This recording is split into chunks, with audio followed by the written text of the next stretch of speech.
All right, so thanks for having me today. I'm really excited to have the opportunity to talk with you. I know some of you have attended the Gathering of Shellfish Commission's meeting, but I haven't had the opportunity to meet all of you. So I wanted to introduce myself as well as the members of my team. So we've recently hired a number of people at the Sea Grant office. So aside from aquaculture, we work in many other areas, sustainable and resilient communities. We also work with the fishing industry. We work, excuse me, we bring together different groups right now surrounding wind energy and trying to understand how decisions are made and help fund science to inform decisions, bring all of those different stakeholders together to better understand how development impacts them. So wind energy is just one example. But we do have 6 members of our aquaculture team. It's actually the biggest part of our Sea Grant program. I lead the team. I work mainly in shellfish aquaculture, but dabble in a few other areas, finfish and seaweed as well. In the middle top there, that's Mike Gilman. He teaches our Foundations of Shellfish Farming class, which we just finished up this spring. That's a class for prospective farmers that we offer at night. On the right is Anushka Concepcion. She is our seaweed aquaculture educator. And so she works mainly with farmers and also regulators in developing that industry. On the lower left, that's Nancy Balcom. She teaches our seafood safety courses. So all of our industry members are required to take seafood sanitation before they start a business. So not sure if you've encountered her, but she teaches that class both online and in person. And in the middle bottom there, that's Zachary Gordon. He works out of our office, and he also serves as a liaison with NOAA's Milford Laboratory. So you may bump into him in the near future. He just started a couple of years ago, but his job is to basically bring the science that the NOAA Milford Lab conducts to farmers and other stakeholders, and then also bring the regional research needs back to Milford. And then in the lower right is Clayton McGeldrick, and he is also a new seaweed specialist. And so he's working on new applications. We have a mobile seaweed laboratory that was just funded. So he's setting up that laboratory where they're going to be developing spores, they're doing cryopreservation, all sorts of neat activities that you may hear about in the near future. And so I'll tell you about our team responsibilities and then my own specifically.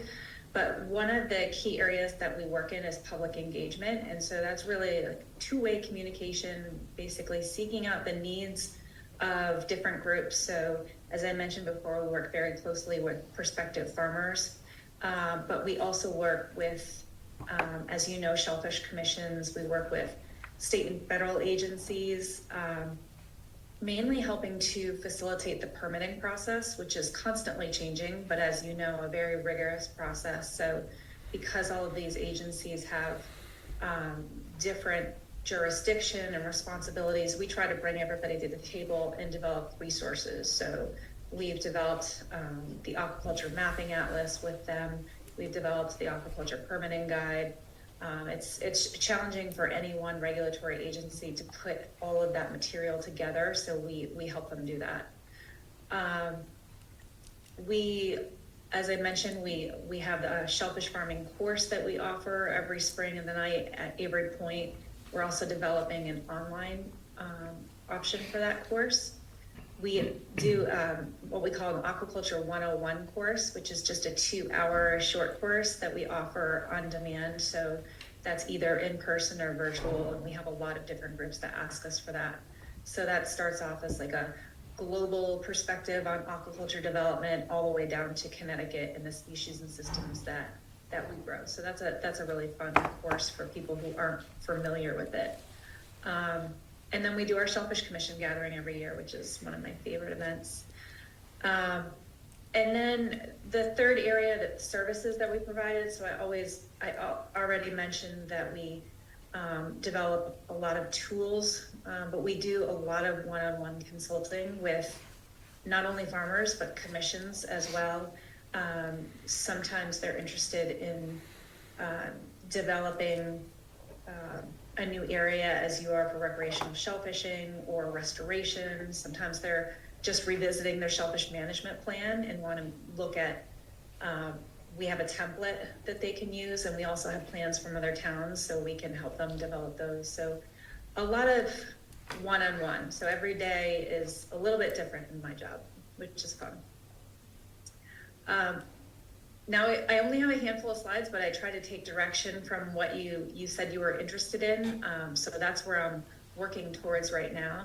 But we do get this question from time to time about how to expand or add new recreational shellfish beds. And so some of these things or all of them, you might know already, but they all have to be classified as conditionally approved or approved, of course, for public harvest.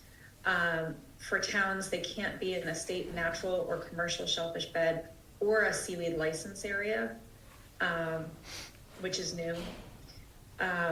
If they're not in those areas and you want to proceed, you have to go to the Bureau of Aquaculture to figure out what to do to upgrade. So we have several towns in this position where they'd like to work in an area that's considered restricted relay, and they think the water quality may be such that it could be upgraded. And so the Bureau goes through and develops a specific sampling plan for that town. So I don't know if you've gone through that process recently, but it's not something where I could tell you what exactly that plan would look like. But it typically involves a shoreline survey and then usually at least 2 to 3 years of sampling. Some considerations that, and feel free to stop me because I really want this to be a conversation as well. So if I'm hitting any points that you want to talk about more, I'd like to hear it. Tessa, could you explain the color key? Yes. Just from where we're sitting. Blue versus yellow, what are those designations? Okay, so this is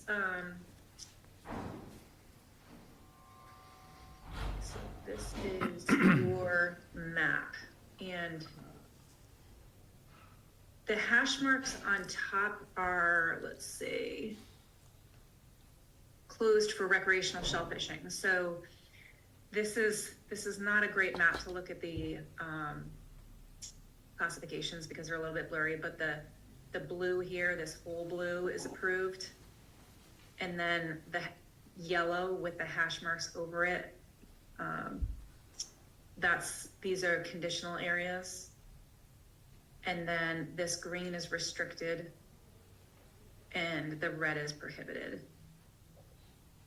And it looks like my screen is so small, but these look like conditionally approved too, but maybe are these seasonal?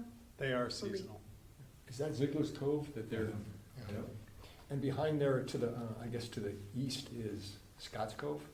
Yep. Yes. Okay. So is this consistent with our practices today? What's open is what's reflected on the chart? Looks to me, yeah.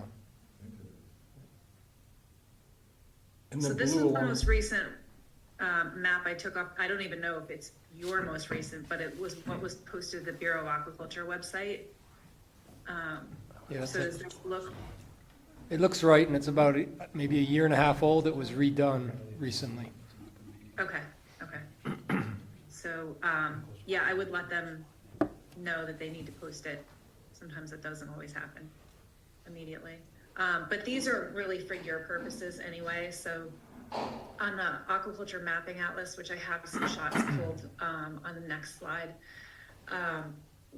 that is directly tied to the Bureau of Aquaculture data. So as soon as they update it, it's updated in real time. We're just serving their data. We don't have to translate it. We don't have to update or do anything. So if you see something in the Aquaculture Mapping Atlas and it looks different, then you should definitely bring it to the state's attention too, because even though we serve that, again, it's based on their data. So so one thing that we mentioned, and I bring this up because I think it was Julie that brought it up was taking a commercial area out of production. And you do have the authority to do that if you establish those areas. But we always tell commissions to consider how that might affect the future farming potential. And also, it's much different where I live in Stonington because we have so few areas and they're used constantly. Whereas areas in the West, there might be, for example, Bloom may have 3 different areas in your town or more. And they might not be actively working all of those at one time, but yet they're still important. So they may be moving certain size product in certain years to certain areas. So I just always urge everyone to take consideration of that before converting an area to recreational harvest. Yeah, I think I was thinking more about not taking something out of commercial, the commercial area, but maybe seeding areas that wouldn't be eligible for harvesting. Okay. Because of maybe heat or other reasons, but could work to clean the waters in those areas and serve Okay. that function. Okay. All right. I misunderstood. I thought you had mentioned Timothy Kramer and. Okay. So, so if that's the case, you can just ignore that. Also, any sort of area that isn't currently productive that you might be thinking of for recreational harvest or restoration, obviously understanding the underlying condition and what's preventing it from being productive. Is it something where it's just silted over, or is there a real issue with recruitment? So have the currents changed, or has the substrate changed in some way that has rendered it unproductive, and what do you have to do in order to get it back in that state where it would be amenable for restoration or recruiting for a recreational area? What can be done with an area that is very highly silted to get the silt out, short of dredging? Is there anything that is useful as a technique? Well, that's a challenge. So, of course, dredging, using an open dredge where you can uncover the shell, but then the current takes the silt away is something that's been used on the subtidal beds. The other thing is just to build the substrate faster than the sediment accumulates, and that's really challenging. So, without any major permit from the Army Corps, you can place up to 1,500 bushels of shell an acre. You can't exceed 12 inches. I mean, if you just used that quantity alone, you wouldn't even get more than an inch probably of covering across a whole acre. But if you were to build that up in some areas, that is an experiment. Every single geographic area is different. It depends on the sediment load and the current velocity. And so aside from dredging, I think that's really the only way is to build the shell and then either plant mature oysters that will then serve to repopulate that and then build more of a base that's cohesive and actually more than just single shells, which currents and wind can definitely change their position. Or you can place remotely set oysters. Are you familiar with how that's done? No. Planting mature oysters is great, and usually they will spawn within one season, but it's quite expensive. Remotely set product is a process where you are using a hatchery and, you'll stock a tank with bags of dry shell. And when the oysters are spawned in the hatchery, then you're basically collecting them and you're pouring those larvae into the tank of dry shell. The shells are covered with water.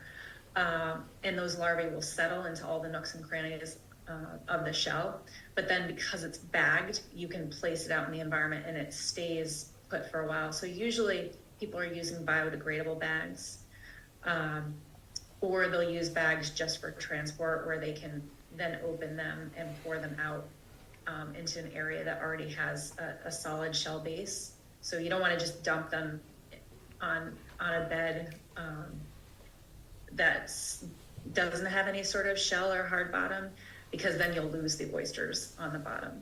You want some sort of surface area so that you ensure the best survival for those spat. Usually they're about thumbnail size when they're, and you might get anywhere from 5 to 20, sometimes more per shell. And again, bagged or bagless out in a reef area. So that's one way to get past the sedimentation issue.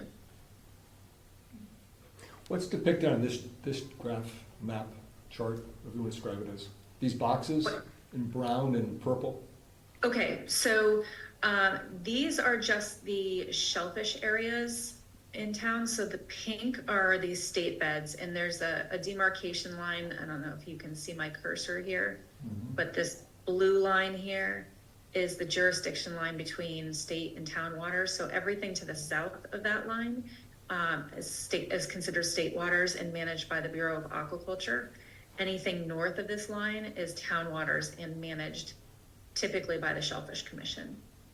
And so these pink polygons are all of the state commercial shellfish beds. These are all farms, individual lots. And then the brown, those should be your town lots or leases. And the areas in yellow up here are all the natural beds. And then the green are the recreational areas.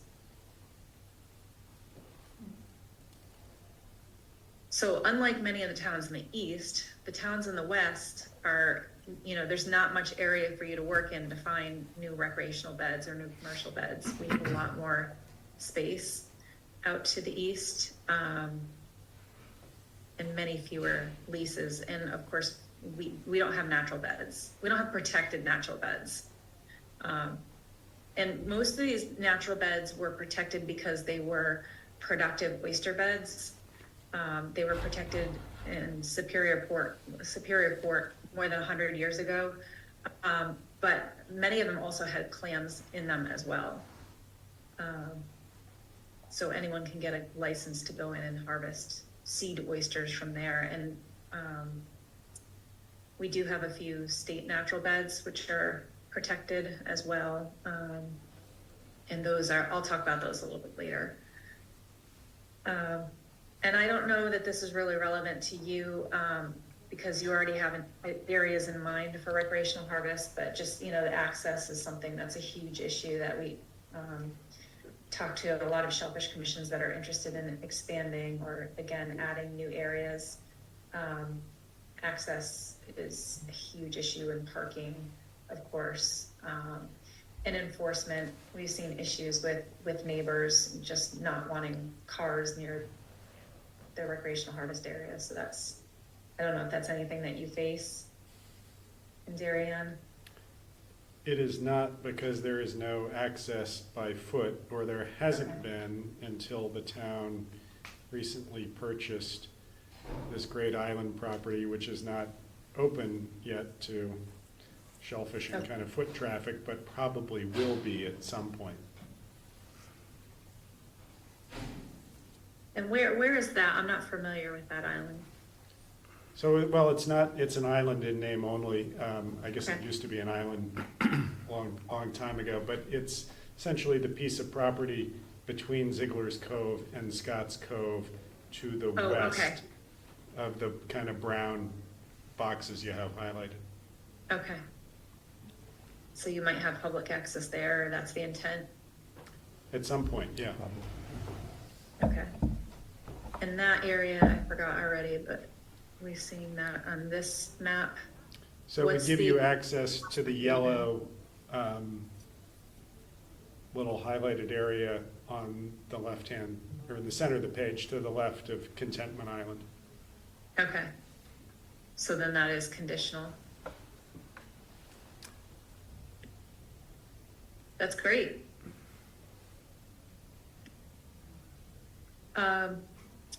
So you had also asked about aquaculture, and there have been a lot of different applications in the works, but I did not get a response from the Bureau about those that you were talking about in Stanford. So this is a map, this is just the atlas that shows what already exists. And so all of the dots are now, we've taken away the leases, so anyone who has aquaculture gear has to be on a lease or a license area for seaweed. And so all these dots represent where gear is located, and the different colors are on the menu to the left. So there's a legend that shows you that there are some shellfish cage sites that are in blue. There are some oyster trays, which are suspended trays in the purple. We have a few seaweed areas that are just to the east of you. Those are Norm Blumenson. We do have about 14 seaweed operations across the state, but only a handful each year that are producing seaweed. And we do have a few educational centers that either receive permits or in the process. And so they're doing that mainly for an education and outreach purpose. There's really no one, well, there's one company right now that's selling as food. Norm Bloom is using some of their seaweed for beauty products. But there really isn't a large scale market in Connecticut yet, right now. But there's a lot of excitement and a lot of research right now into different markets, different products. And one of the issues is trying to get enough seed string. So they're growing these tiny microscopic plants on horizontal long lines. I don't know if you've all seen those, but they sit just below the surface. And they're growing the kelp on these little thread spools in tanks. And the supply from year to year is quite inconsistent. So there's been a lot of research into developing that seed string. And that's Greenwave, which is located in Fairhaven. They've been doing a lot of work with farmers in Connecticut and in fact across the country on developing this technology. So hopefully we'll see more stabilization in the seed string production. And then on the back end, processing is a real bottleneck right now. So there really isn't much processing capacity in Connecticut. The closest state that has processing capacity is Maine. So some people have tried to sell their product up to Maine. And that's been quite a challenge. So I expect that we'll see more and more seaweed operations in the future. It's just we have to work on that early phase of the nursery production and then again the processing, and I think it'll really take off. Just a question, the long lines, how deep do they typically have those lines in the water? Do they offshore or do they interfere with the beds at all? The planting beds and the oyster beds? So in Connecticut, they're anywhere between probably 20 to 40 feet of water, but the lines are up at the surface. So the long line itself, the horizontal long line is submerged below the surface. It has buoys that are along that horizontal line to keep it floating, not at the surface, but just below the surface. So the boats can get over it, but it needs to be up closer to the surface to grow. I was just at a meeting in Rhode Island, and there's a farmer that's in 6 feet of water, which is incredible. But she said our biggest problem is that the seaweed is growing to that length. So she has a really neat site that's protected, but depth is an issue. So these systems are engineered to withstand pretty significant waves. So they could be positioned at any depth. Again, it's really where that horizontal line sits that's important. And who has jurisdiction over, for example, decisions on the waters adjacent to Darien for these placements? Does that lie within Connecticut or DEP, or is that within our purview? So for seaweed specifically, or any type of shellfish gear? Either one. Okay, so it is, for any type of aquaculture, there is a joint regulatory process. But first they need to seek out permission to use the space. And so this is all in the permitting guide, so I'm gonna give you the brief overview, but there is a lot more detail in that guide if you want to know very specifically what happens. But it first starts with where your jurisdiction lies. So are you north of the jurisdiction line or south of the jurisdiction line? So if you want to grow shellfish, for example, you want to seek out your space first, and so you would go to the town if you're north of the jurisdiction line, or you would go to the State Bureau of Aquaculture to acquire space if you're south of the jurisdiction line. And so that is just permission to use the space. It doesn't give you permission to use any sort of cultivation gear. So if someone wants to simply conduct bottom culture and harvest oysters or clams with a dredge, then they could seek out a lease, or if you use a license agreement, some towns do, then basically that's all they need, except for their business licenses that they need from the Bureau. But in terms of acquiring permission to use the space, once they have that lease or license agreement, they can go forward. Gear is much different, and and seaweed is much different. So let's just keep talking about shellfish, but now switch to gear culture. So whether this is shellfish bags at the surface, or something that's suspended from the surface, or bottom cages, or even predator netting that's rolled across the bottom for cohogs. There are a couple people that do that. Once you receive permission to use the space, then you need permission to use the gear. And that's where it gets complicated, because the Bureau of Aquaculture doesn't have any authority over structures placed in the marine environment. That is Connecticut Deep. And Connecticut Deep has the state authority over the coastal zone and any structures placed in it. And on the federal side, Army Corps of Engineers plays that role. So it's a state and federal partnership. So all three of those agencies have a joint process where you have to complete an application to use that gear.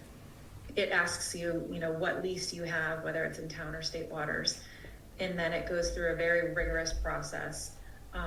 Within DEEP, there are several divisions that are looking at this from a fisheries perspective, from a essential fish habitat. They're looking at any sort of protected species, birds, turtles, marine mammals, and Army Corps is looking at the same.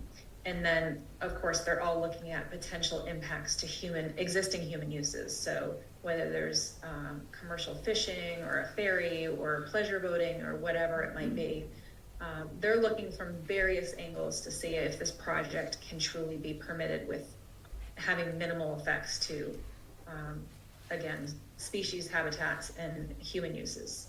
Do the fields where the seaweed long lines are placed, is that noted on a map anywhere, or is it just demarcated by buoys?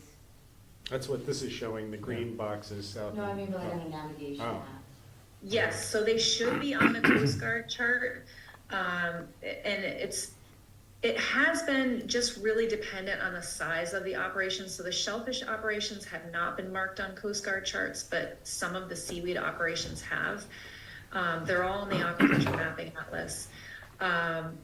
And it should be consistent. Unfortunately, it's not, and I don't have a good answer for why it's not. It may be that the charts are just not updated as frequently as these operations are coming out. Seaweed is a little bit different in terms of how it's regulated. So when it comes to seaweed, the state town jurisdiction line does not matter. That's only relevant to shellfish. So the Bureau of Aquaculture provides both, they provide the space, so they call it a seaweed license agreement. And so it doesn't matter if it's in town waters, the applicant is not coming to the Shellfish Commission for seaweed. They're only going to the Bureau of Aquaculture. So they can get this space, a seaweed license area, but then they too also have to get a permit for the gear. So they have to go through that joint permitting process.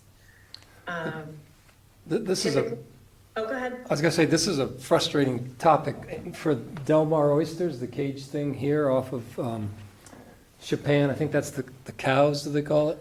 It is east of Cows. It's between 30 Smith Reef and Cows. It's off too far offshore to not be well marked, right? And when it first came out, it was even less marked.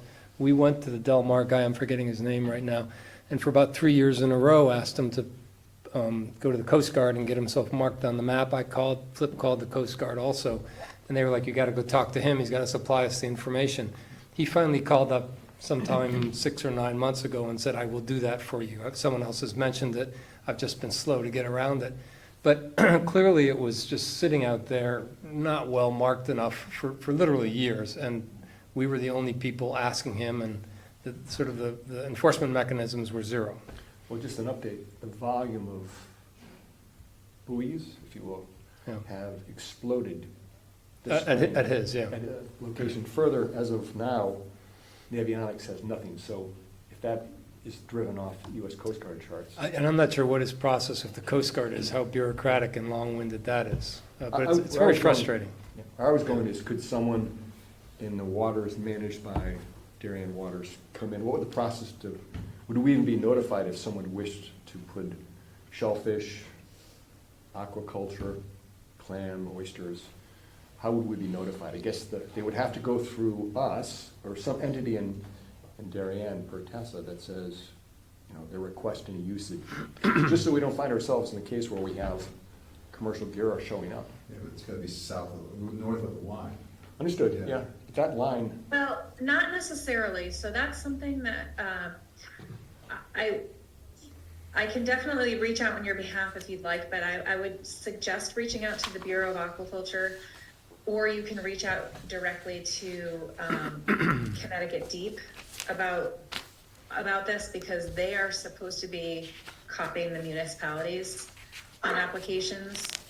And if they're not, then they need to know about it. It might have slipped through the cracks. I've They're not a heard lot this of these. happen in other towns, not recently, Yeah. but, Well, we don't have a shellfish commissioner either. There might be a hole. well, but, so you have, they are requesting. it's an advisory commission, is that what it is? Yeah, our commission is advisory to the town government. But we don't have an I still actual feel like it would shellfish be, commissioner. I don't think that they should have an issue with it. They may not know, or they may think because you don't have a commission, there's no one with any authority. I think it would be worthwhile to ask the question if you haven't before.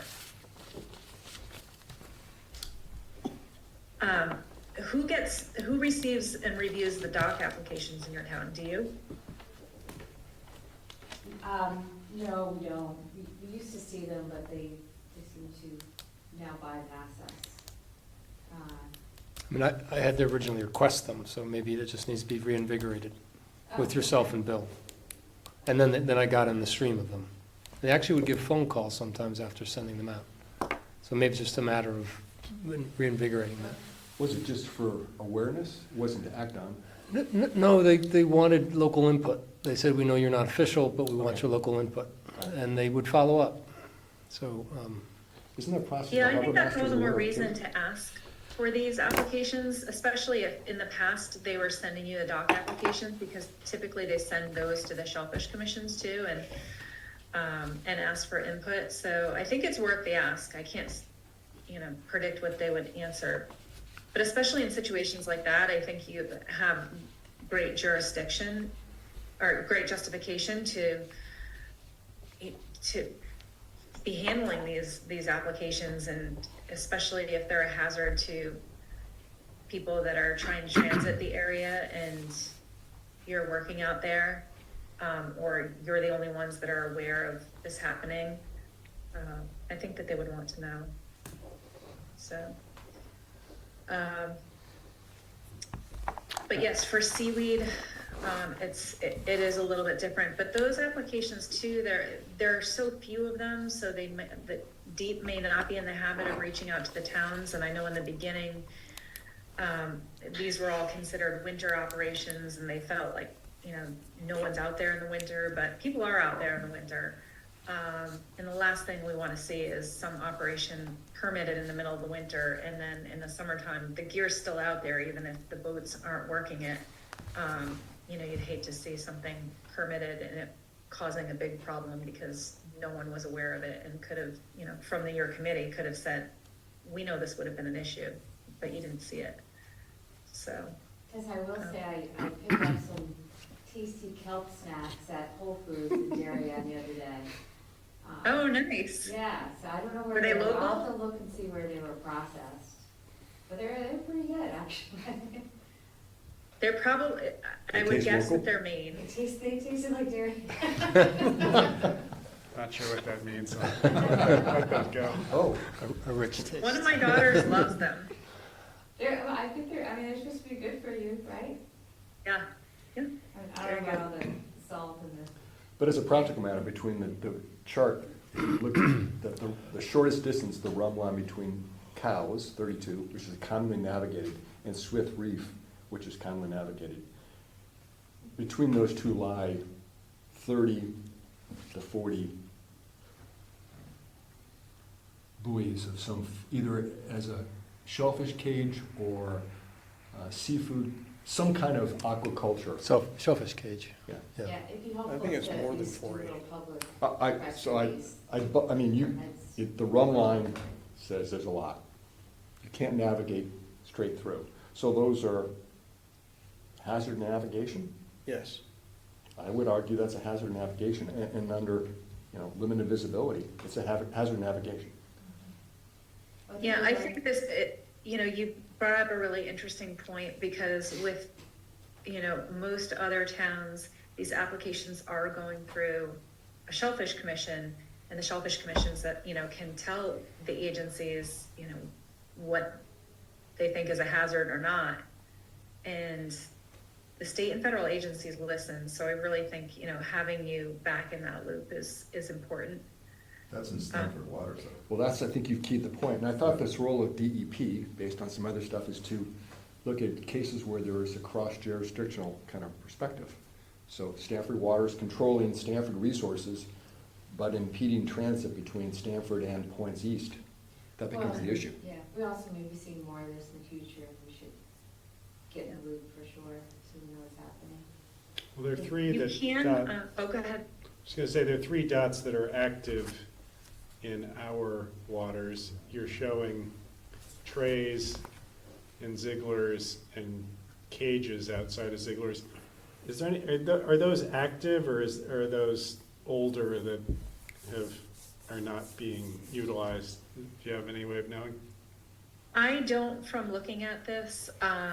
What you can do if you go into the aquaculture atlas is you can click on those dots, and I don't have it live right now, but it will bring up a window that will tell you what the exact gear type is and how many are in the field. So, for example, 240 bottom cages with individual buoys, and it'll tell you. It doesn't tell you the name of the company, but you can get all that from the Bureau of Aquaculture as well. It is all public information. So I don't think there's anything out there. They try to. There was at one point, I do remember structure out to the east side of Great Island a few years ago. Okay. I believe it was Ned Steinkraus. Well, it's an exciting new industry that's popping up, or renewed industry, I guess, would be. But you said there was something in place today? No, we were out this morning Right. doing some, pollution testing, and it was nothing. Yeah. Oh, so you saw nothing? We The saw water's nothing. off? Yeah, we were off, we were in that area. So potentially it's permitted, but just not in active use? I guess that That's word. what I would think so. I haven't seen it in there in a while. So there seems to be more enforcement in the last couple of years. There wasn't for quite some time.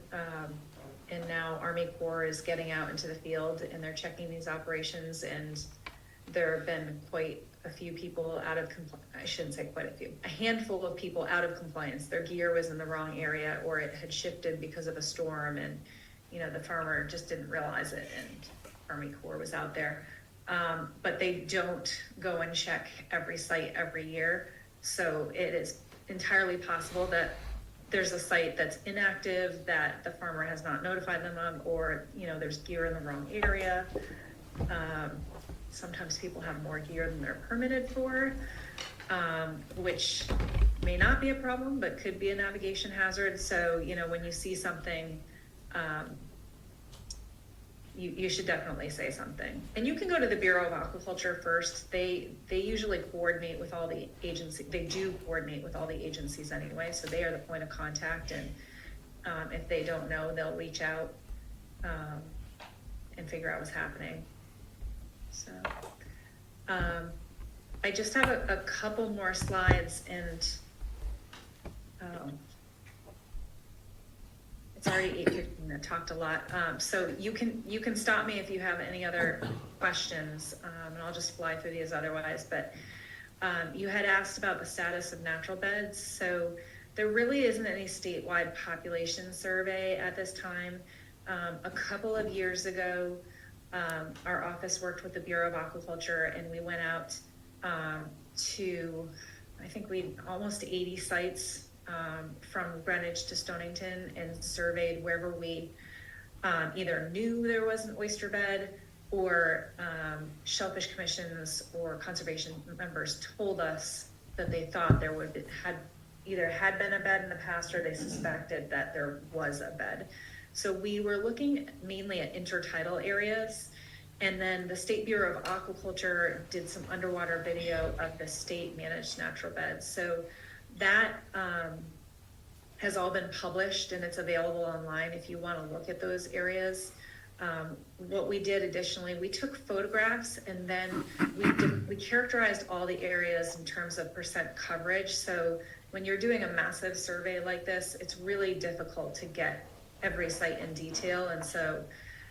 And unless you're planning on restoring an area, it's really cost prohibitive. So what we wanted to do was just get a snapshot of as many areas as we could, and then if people were interested in a restoration project in that area, then you would do a comprehensive survey of the entire bed.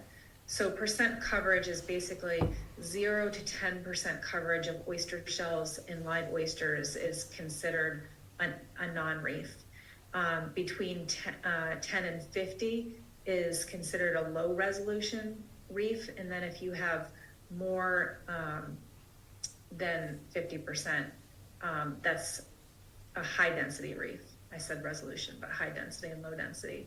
So we saw many sites that were high density reefs that we did not know existed, which was really exciting, but things change all the time. So some of the areas have been harvested, some areas were iced over, but that's quite rare now. So we're starting to see oyster beds persist in areas that really hadn't before, because we've had such warm winters. So that information is available.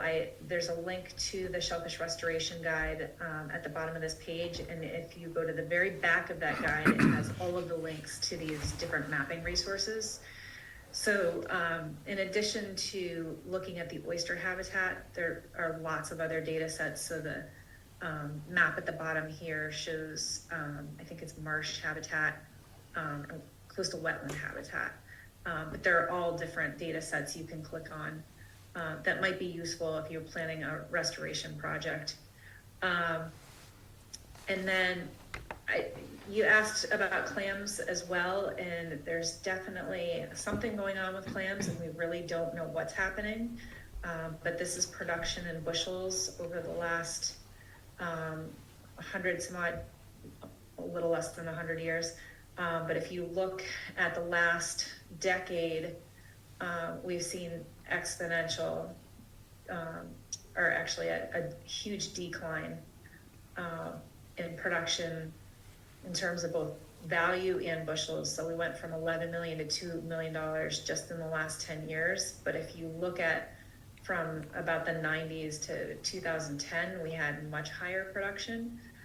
And we have some gaps as well in data collected. And this is all we have for clam data. So we don't have anything about the biology of the clams. We have nothing on recruitment. What we have this data right here, and then we have the number of people licensed per year. So there are a lot of theories as to what's happening, but there's no science or data to really back that up. We did see an increase in production when we had an oyster die-off and when we had a lobster die-off, because there were more people fishing for clams at that time. But there's also natural variability that's not accounted for in this graph. So just the difference in clam populations from year to year in different areas.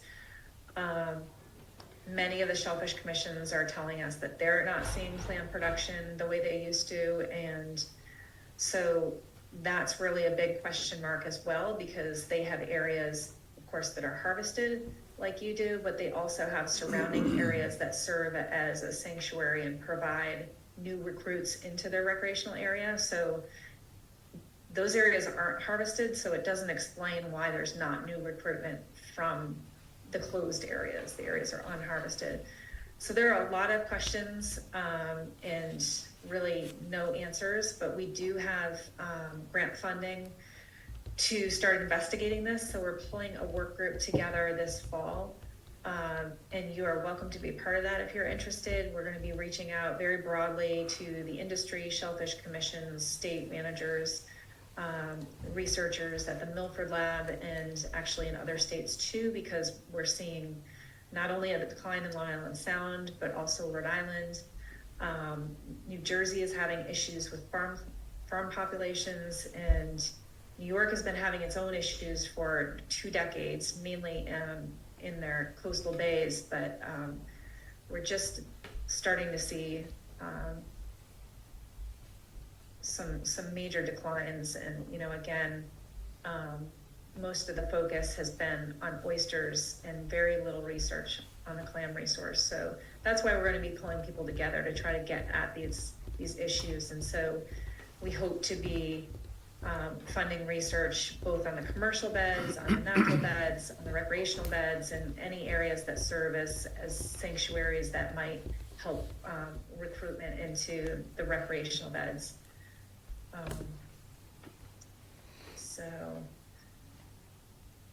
And just the last slide here, there are some restoration initiatives. They're all right now focused on oysters, but as I said, as we learn more about the clam resource, there could be a need for restoration or not. It's too early to tell. The Department of Ag has been focused on the state natural beds. So since COVID, we've had funding from both state and federal agencies to rehabilitate a lot of the beds that had been silted over. So we talked about that in the beginning of the presentation. The state's paying farmers to use dredges to basically recover that shell and replant it.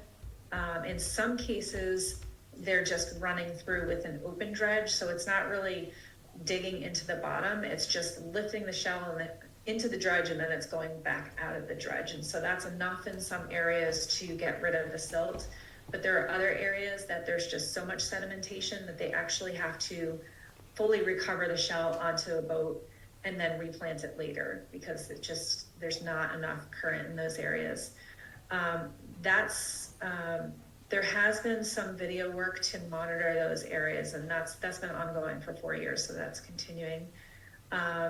Fairfield Shellfish Commission is the only one that has a true municipal managed project in Ash Creek. That's a great project where they're collecting oyster seed on different types of gear, and then they're planting those oysters back in the system. They haven't opened that up to harvest. So that's different than those state managed natural beds, which they eventually will open up to harvest. And then there are 3 projects in the works. The city of Norwalk has a project in Veterans Park that I don't know too much about. They asked us about funding mechanisms, and I believe that they've found one that involves the oyster bed, but it's also the full marsh lining Veterans Park. The next one is the USDA's Natural Resource Conservation Service. So I mentioned this one in my email. This is a new project that it's just in the works, but this is one where they pay the farmers to do the restoration, and they can only pay them on farmland. So some unique ideas that they've been considering are creating buffer areas around leases that would not be harvested, so allowing some of those oysters to rebuild the habitat, but then being able to farm, whether it's bottom culture or cage culture. So that hasn't been put into place yet. They're just planning that, and if that pilot goes well, they would like to work in other towns.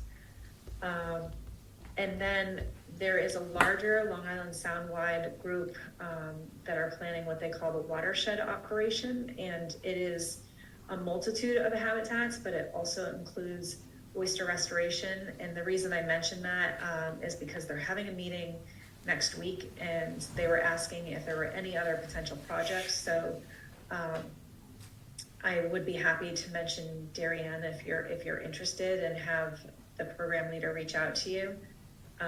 On the next slide, these are just contacts, so I'm going to leave you with this presentation, but these are all the different groups and funding opportunities that you might consider looking into. Some of them are just for farmers, so that may be something for you to think about in the future, a partnership with a farmer. But there are community grants, so Department of Ag has one. The next time that will be out, it will be December of this year. There are many different opportunities through the Long Island Sound Study, and on that map there, there's my colleague Deb Abibu, she's the number 4 on the list, and she would be a great point of contact to learn that they have so many different opportunities. She serves as the liaison and helps people when they, again, in your situation, whether you want to restore an oyster reef or there's a marsh that needs restoration, she could tell you exactly what funding is available and when and how much.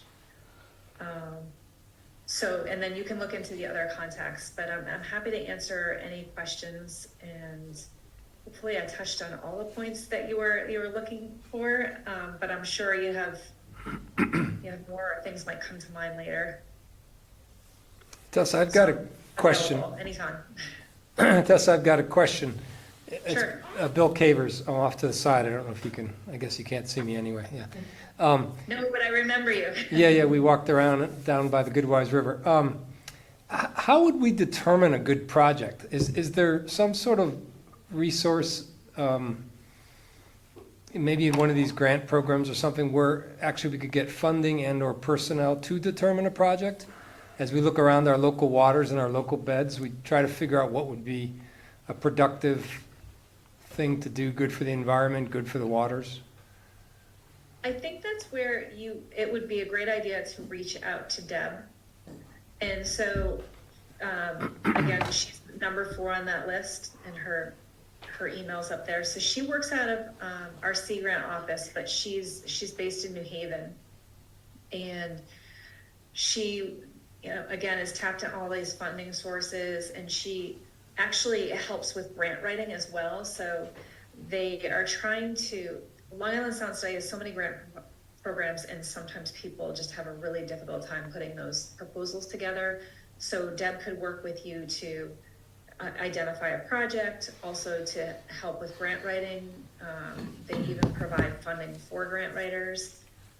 So I think she would be a great place to start. And then you've seen our waters. I mean, what typically would, I just don't have enough knowledge in the area to know what would be helpful. Like immediately I think what you mentioned, Julie, let's get oysters in an area to clean it.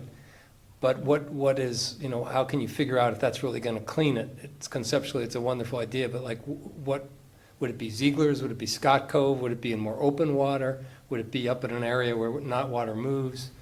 I mean, I sort of don't even know the categories that would make for a good shellfish project and why you would do it, other than I, inherently want to do those projects. I just can't figure out what we're looking for exactly. There are not a lot of obvious ones. Yeah. Yeah. I think that I would suggest starting with the Shellfish Restoration Guide, and it's long, but I think just reading the introduction and the different reasons for using shellfish for restoration, because that's ultimately the most important driver of your project is it, getting more oysters in the water for sake of having more oysters, or is it to improve water quality? And if you're saying water quality, what does that really mean to you? Does it mean water clarity? Does it mean you're removing excess nitrogen from the water? I mean, if you're saying, I want to improve the water clarity, but there's not a clarity issue, or you haven't measured that, right? Then that's kind of a mismatch. Or, if the water quality in your area is a heavy metal issue, putting the shellfish there is not going to do anything about that, right? So I think just taking a look at the introductory material in that restoration guide would be really helpful, because it walks you through different types of projects. And then you might look at the water quality classifications for shellfish. That's one type of water quality, but that's just from a human health perspective. So that's bacteria and viruses. And so you're not really improving the water quality by putting more shellfish in there from a human health perspective, right? Because people could harvest the shellfish and get sick. So you're not removing any bacteria and viruses from the water, but from a nutrient perspective, you could potentially make a difference. The other thing I think of, by the way, if this is almost like a side with the ecological benefits, just the educational value. Kids, families, knowing it exists, having volunteers tend to something, the focus it provides on something, I think is marvelous. And that can be almost the whole reason for doing something, but I think you have to grab on to something that is going to make sense beyond that also. Right. And then if you're seeing changes in the environment, so for example, if there are oysters in one area and there aren't any more, what function were they providing? Were they, was it truly a reef that was providing erosion control, and now is there a marsh that's eroding? That might be another reason. So really understanding how the environment's changing and what you would like to, use oysters as a tool to rehabilitate that environment, that's sort of the first step. And I think that's where that guide is really helpful. Doesn't mean you have to have historically had oysters or some other shellfish there. It's just what ecosystem service would they provide, and would they thrive in that environment? And sometimes you don't know the answer, and that's why bringing someone else in after you have that background information might be helpful, because it might not be the oyster that's the problem. It might be a marsh that's in need of restoration, right? So maybe you bring the oyster in to stabilize the marsh. Yeah, it's an interesting point, because, like everybody else along the Connecticut shoreline, we're facing sea level rise issues and coastal erosion issues, and this area historically had a lot of oysters that probably provided some protection against that, and maybe even more. And so that's another consideration, is just protecting our shorelines. Right. And there's very little money in shellfish restoration, but again, if you're doing habitat restoration in general, and shellfish just happen to be the tool, you don't have to go after a shellfish restoration grant, right? Mm-hmm. So there are lots of grants for habitat restoration.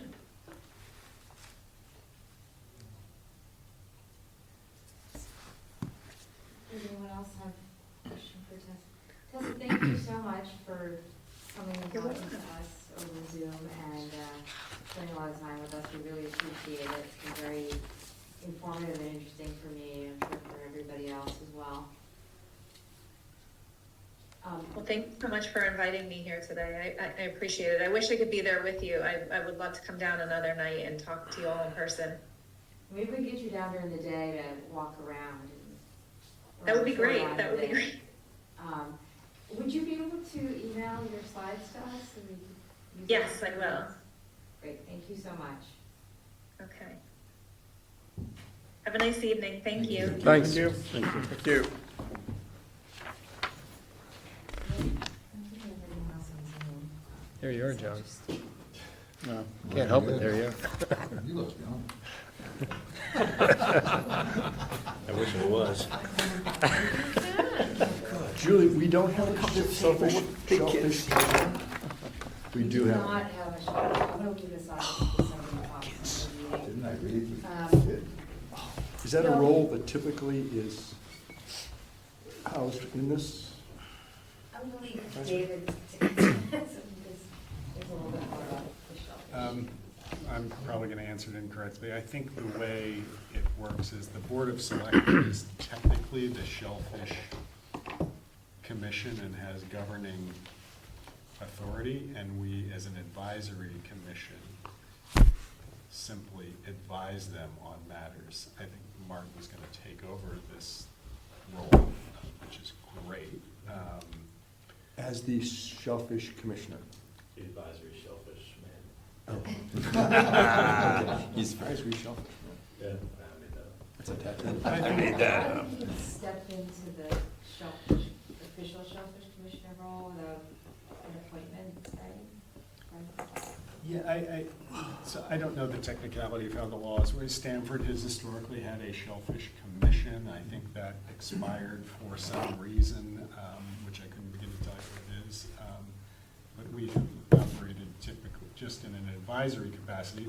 That said, the person who's responsible for it has taken on the role of going out and putting down shellfish on the recreational beds and being the liaison between whoever's managing the Darien, what do we call it again, the 20 acres, Public beds? yeah, there are 20 acres that the town controls, which are a source of shellfish for our beds, and managing that lease between the town and the person who's leased to, and then trying to arbitrate any disputes that come up between the Department of Aquaculture and the town, and those flare up from time to time. So it's a real advisory job, but I'm not sure it has any technical authority like a shellfish commission would have. But I'll just add another leg to that, in that the person who issues our license is David Knopf, Health Department. And so he's in that loop. He's actually the expert on the ground in the town.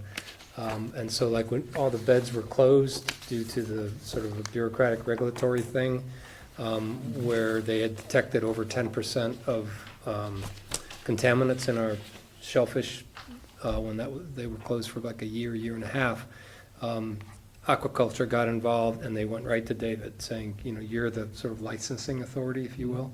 But he didn't have a lot of time to do it all, so he roped us in. And we actually, every step was passed with him, and he was making the decisions. But he relied a lot on us knowing the grounds, and we tapped into some of your knowledge, and we went out to the grounds with the woman who redrew the maps, and those are the new map lines.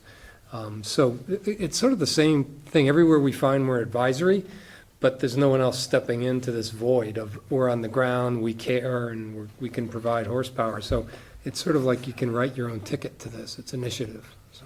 David Knopf doesn't have a boat, he can't get out there. Collaboration. Yeah. Do we want, is there anything else on aquaculture, shellfish, or do we want to? Is there any action to take in light of No, the insight? no. Just awareness? Just awareness, yeah. So we were trying to, we had been advised we had to go into executive session by outside counsel. That's been rescinded, so we can stay in open session and look at the morning comments. I'm assuming everybody read them closely. And the memo, Already signed. and just, hopefully we kind of get through Patty's point, which is mainly just technical, lawyer nature, and move this out of our committee to the next level. So our goal tonight is to do what with that? To, The to, project? to sign off or change anything that needs to change here, and if we can agree on that, then we can Vote. approve this and then. Okay. Thank you for that. Let's go back to John Zagrowski to determine whether he wants to split out the regulations and the ordinances. That's what her memo basically said, that he would have to take action to do that and get permission from the RTM to actually. Just for clarification, it's not John, it's the Board of Selectmen. We're using those interspersonally. Yeah. I mean, the board of select- I Yes. believe we don't, Yeah. we have the Board of Selectmen. Yes, I'm just maybe trying to understand procedurally what you're describing. yeah.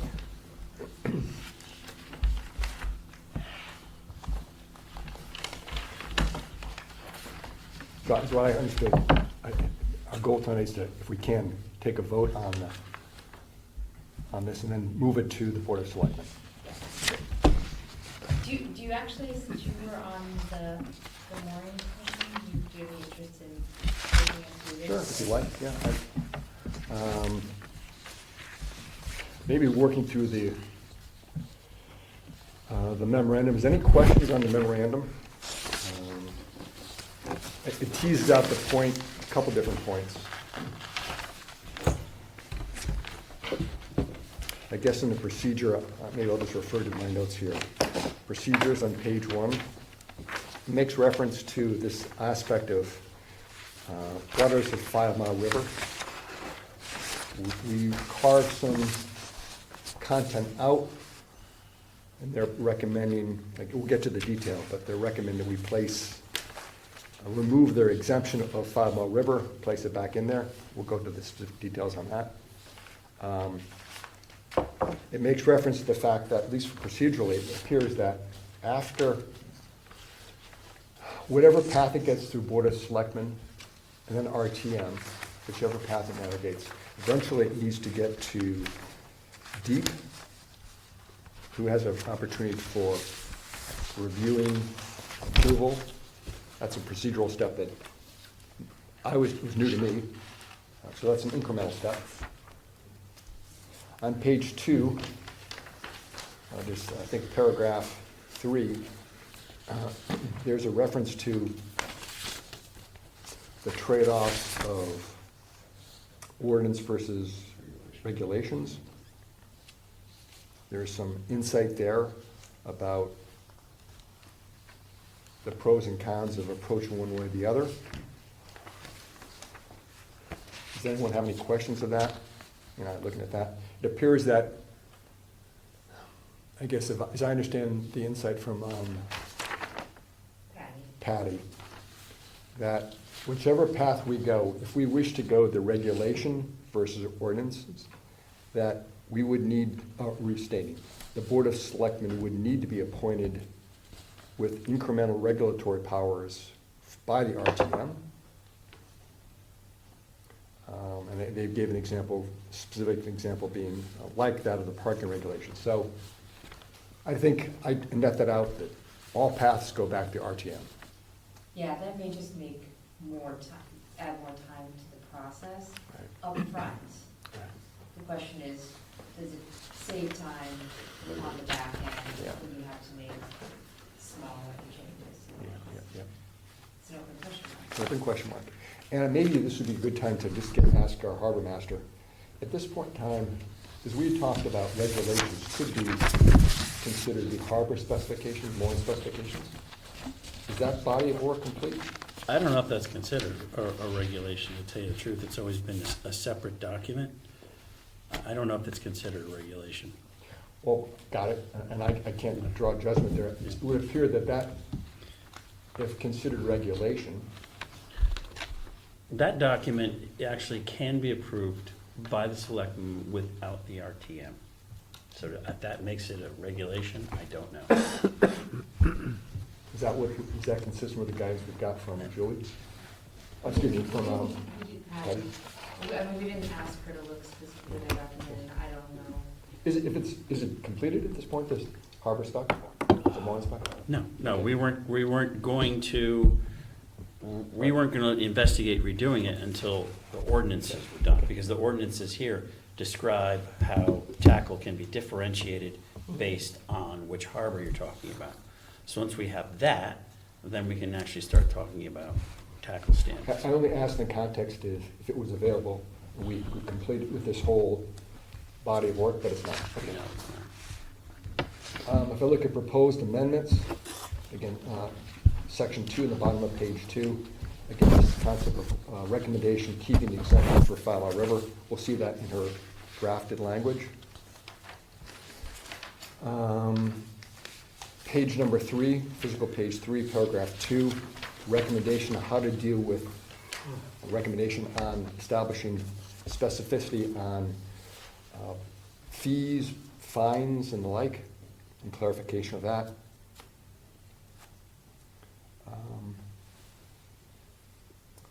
And then finally, section 3, questions raised,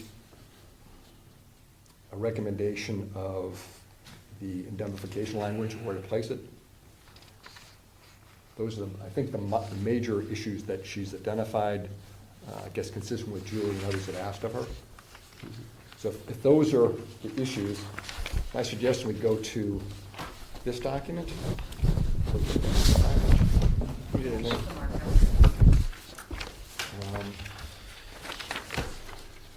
So as I understand her key, if you will, yellow is the language as revised by the collective work of the group. As I understand her notes here, there is no recommendation she has for either changing the page 1 of 12 to area in yellow. It just reflects what's new. I actually had to call her this afternoon. Since we last met, I know a number of you are probably familiar with the deconstruction of the railroad bridge in Norwalk. That project has placed buoys south of Greens Ledge Lighthouse.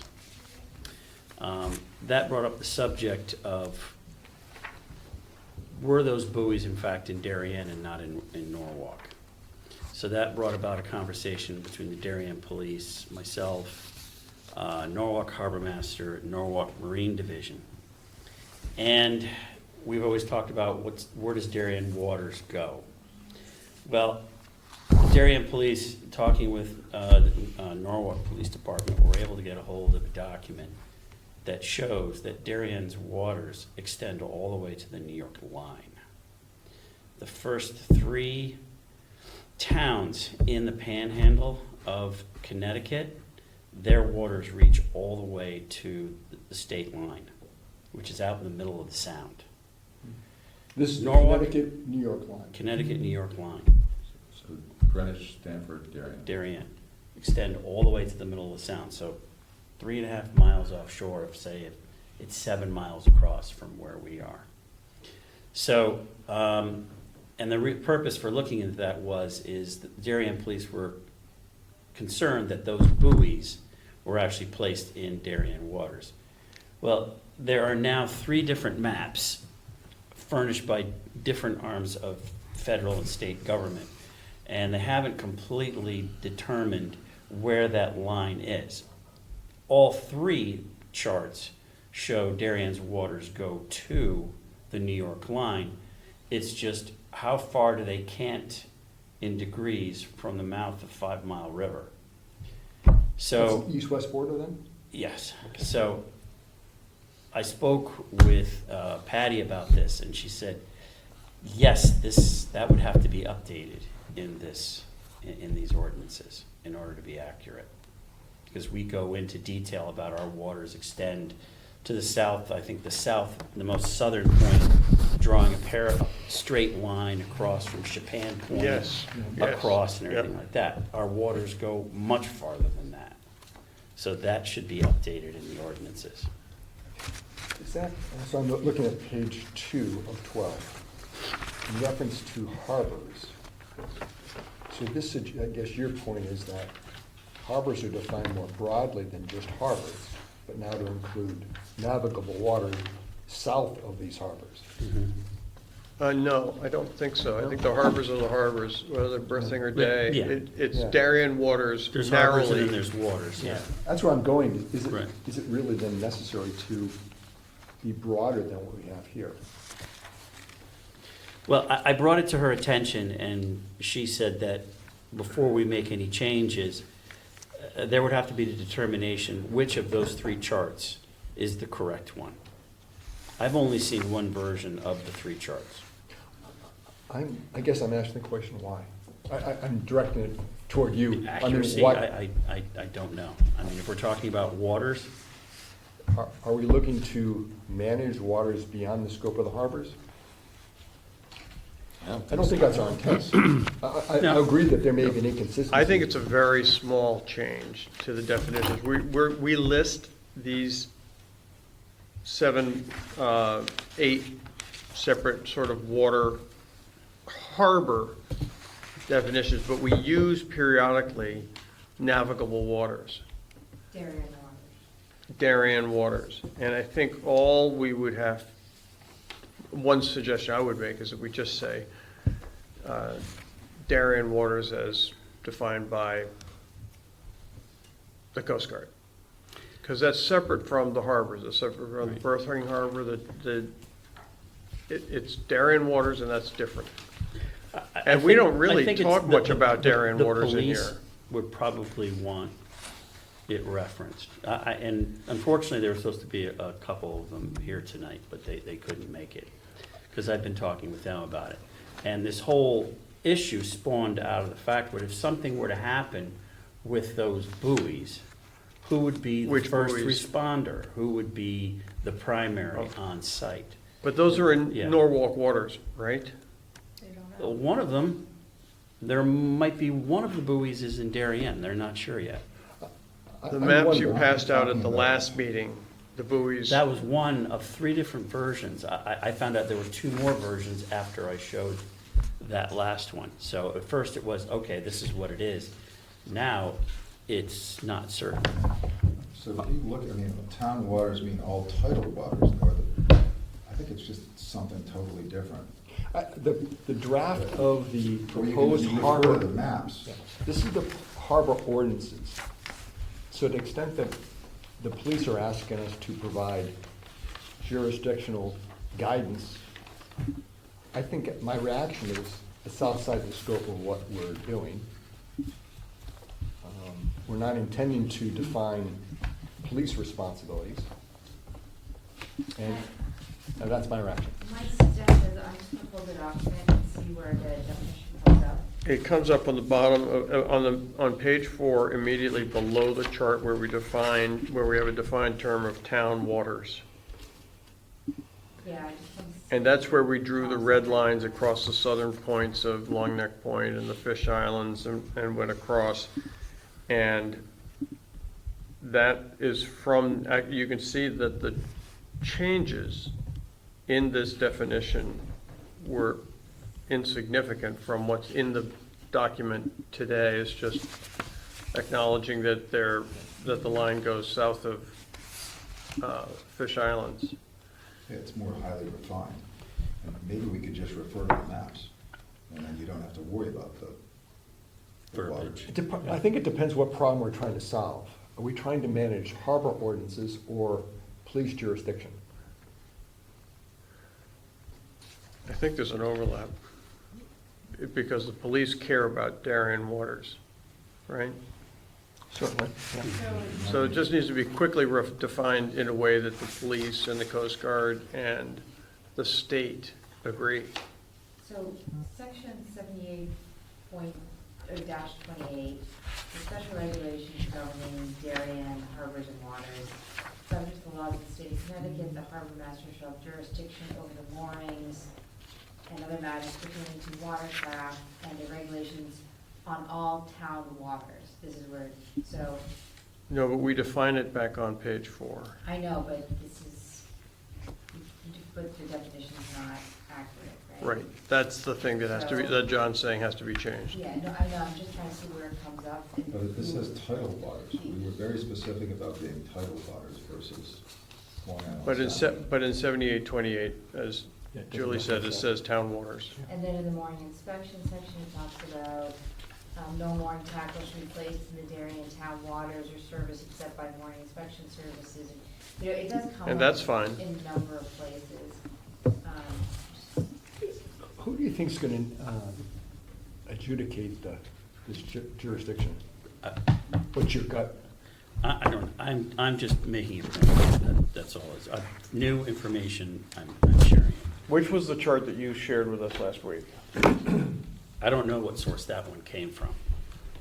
I think the only thing that's really gonna change on those charts is the line coming out of No, 5 agreed. Mile River. But for example, if we said, if we reference town waters or the waters as defined by the chart XYZ, the Coast Guard or the DEEP, and then lo and behold, a year from now, it turns out we should be referencing a different chart, then it's just change the reference, right? Well, We don't have to be perfect today. Because then we have to go back to the RTM. Do it. Yeah, but it's just one Or word. be inconsistent and life will go on.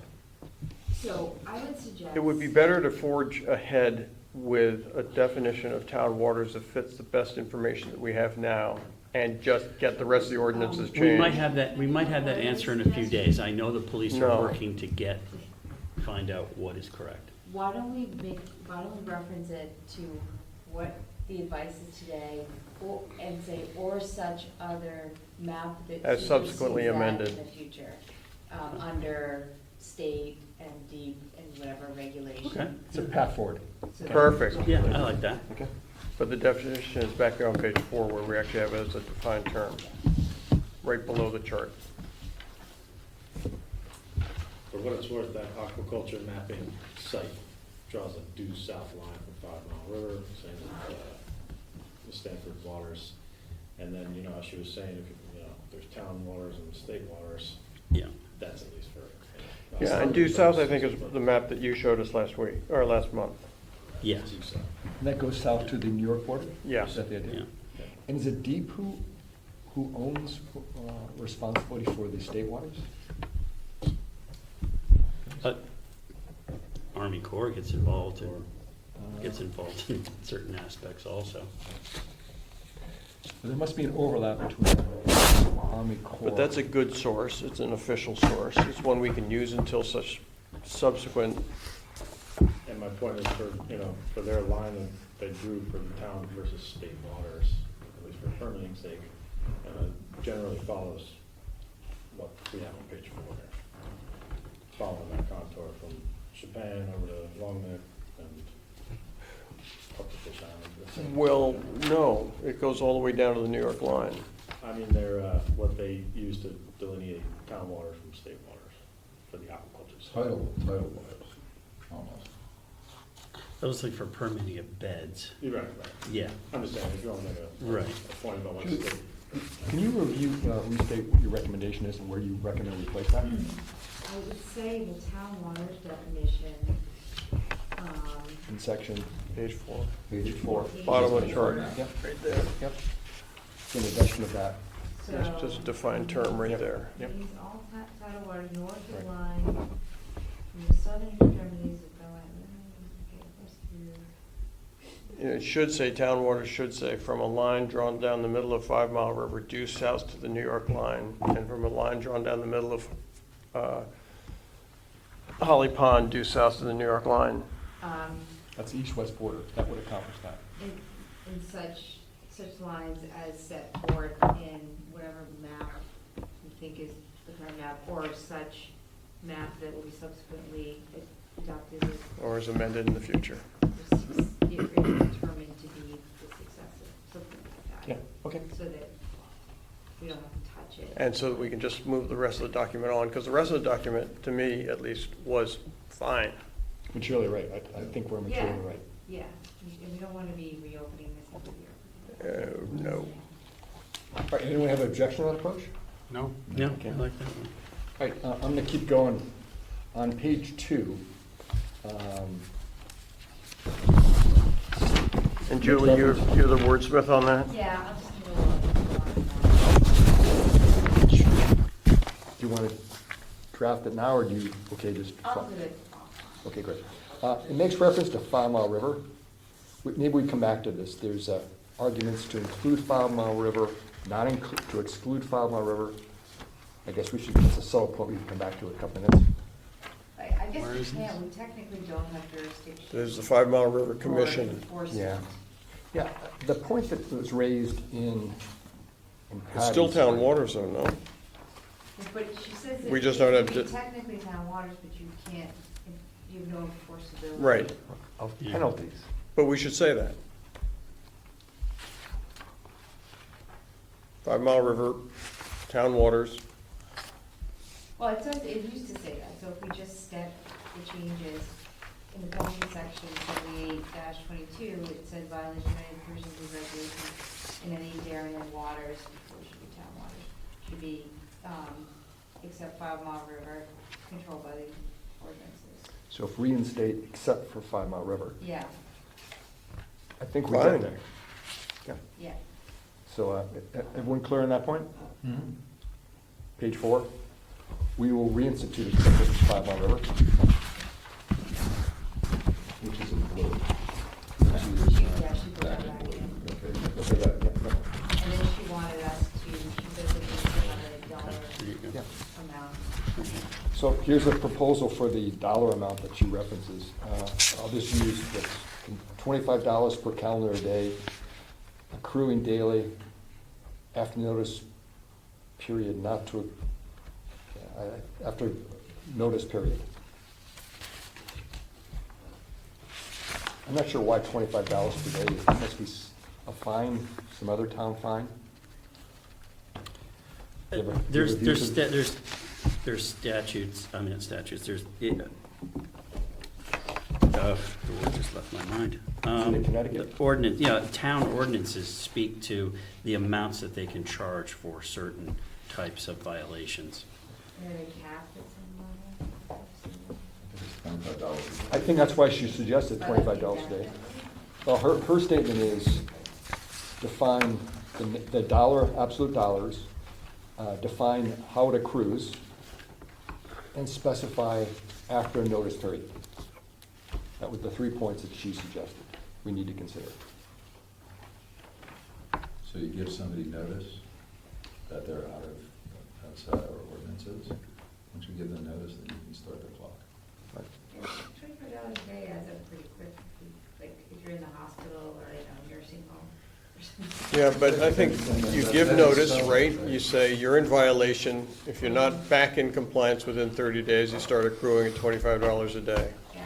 Okay, so there's a cure period then. That's a suggestion. I mean, John, is that going to give you the teeth you need? I won't be handing out any fines. It'll be the police.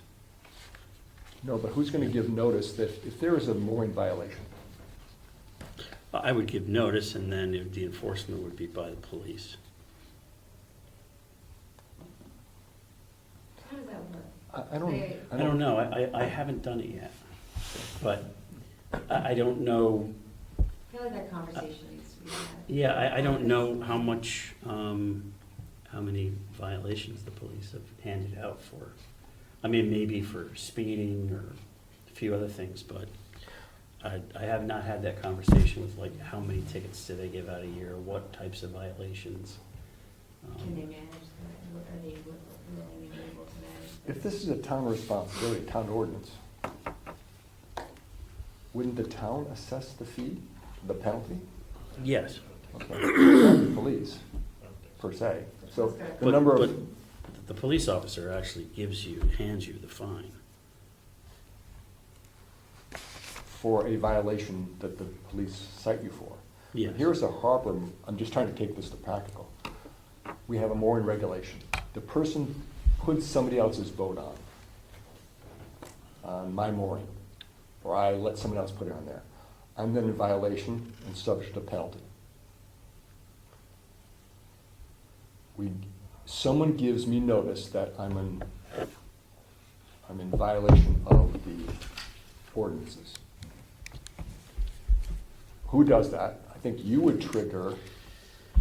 There's a couple of different ways it could be handled. There could be a violation, and you get a fine, and then when it escalates, I could move to have the vessel removed from the harbor. Now, that comes at the state level. as opposed to the town level. Depends on, I guess, how far it, Yeah, I'm How just far going it on what escalates. council is, our third-party council has suggested. We need a fine, a methodology. The suggestion was a cure period, and a notice. I think we can draft that pretty quickly, such that we could get agreement on this tonight. So I'm going to propose for consideration that there's a $25 per calendar day fee associated with the penalties, associated with page number 4, bottom of page 4. Number 2, that it accrues daily.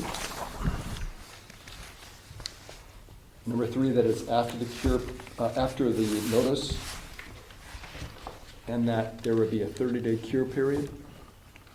Wouldn't it depend on what it is, whether there's a cure period?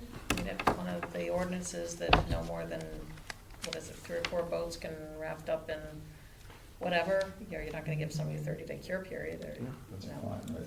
Yeah. That's a fine. Please. Fine. Who would, You know, for the who- period It's of- the one-day fine, right? You don't- yeah. you- Right, you but I'm just- saying the that, police that would be a just- case where there wouldn't That's necessarily be a cure Yeah, so period. That's just a 25. Yeah. That would also likely come Dollar from the ticket. police. that would come from more likely the police, right?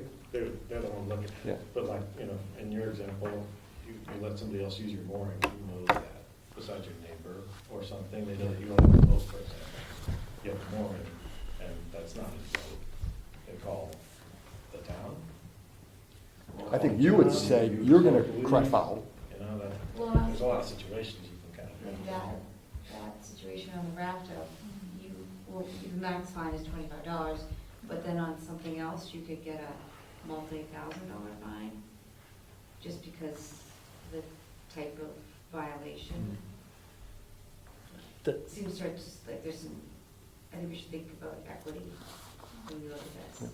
I've never seen in the town ordinances, and I've gone specifically looking for fines and violations. I've never seen big dollars for fines, you know, 25, 50, Yeah, 75. It's not big dollars. that's why the accruals, it makes me nervous. What if it increases after, you know, a 30-day cure period, you pay the $25, we don't pay after 35 days, it's another $25. So let's put an alternate recommendation. What's the alternate proposal? After 60 days. I propose something that doesn't feel right. What's plan B? Could I hear from John? Well, I guess I don't What understand is other there might be towns do? ordinances in place already on how much the fines can Well, be. she said there was an appendix D in her memo. I- The wording should either expressly reference fine of a higher amount, which amount should be specified under 7822, and then cross-reference with the town code. Fine amount of increase from $25 a ton should consider clarifying that if that fine accrues daily for violations. After notice. So we don't have 7825, right? I mean, this is 7822, which is penalties. Mhm. And it's saying insert amount. Right. What's the reference in the memo? The- So that's in the ordinance. 7822. That's in the ordinance. So this is appendix D. Do the police even want to be in the position of handing out fines? I think we've heard from them in the past that we are here primarily for public safety, right? They don't want to be involved in handing out shellfish violations, over on Contentment Island. I think they want to make sure everyone is safe first and foremost. And is this a distraction from what they view as their primary job? I don't know. One of the email chains said that, like, they want to get involved at some level where this moves forward. And that's a great question to ask. It's too bad we don't have a representative here today. Yeah, it is. There were two of them were supposed to show up tonight, but they couldn't make it because of some conflict tonight. So this is appendix D, this is the, so if you, the infraction, I'll give you just a taste. Table of ordinance fines, violation of code, fine $25. You get a false alarm, you get fined $100, a second false alarm within a year, it's another $150, third, it's $250, those seem to be some of the higher things. alcoholic beverage, I'm not sure what you do with that, and why it's, that's $100. Animal nuisance, $100 a day, that's one of the cruise. Building violation, $100 a day. Clam harvesting violations, $100. That's just a one-time. The one-time fee. Failure to move silt from sidewalk, $9 a day. Violation on some parking, $99. So that's sort of a So flavor. the question is, who makes those fines up? Because that's the question.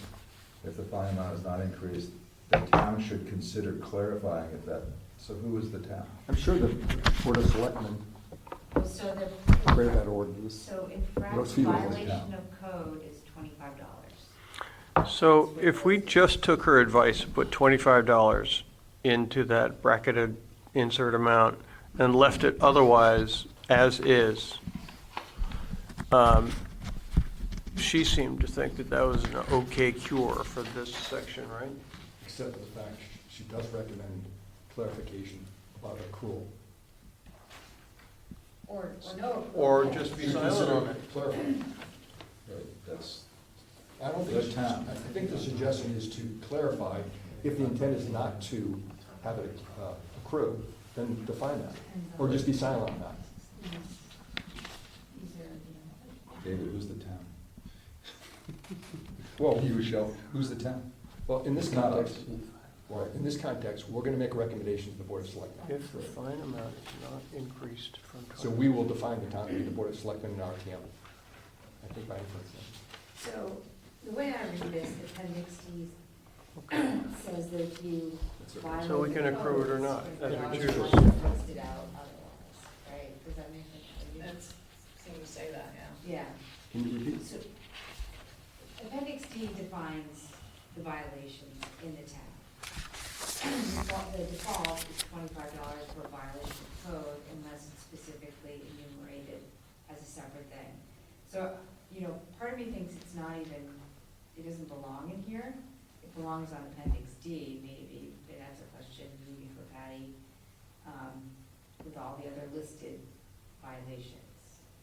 The fact that we're putting it in here, maybe there's a reason it wasn't in here to begin with, because it was already in Appendix D. Yeah, Appendix D is more easily changeable. Like over the years, if the problem gets bigger, you might want to increase the fine, and it's an easier thing to do, I think Appendix D has a different process for approval.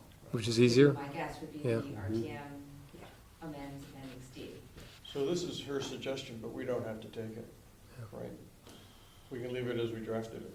Well, I think her point is if we don't, then it's enforceable. She said that,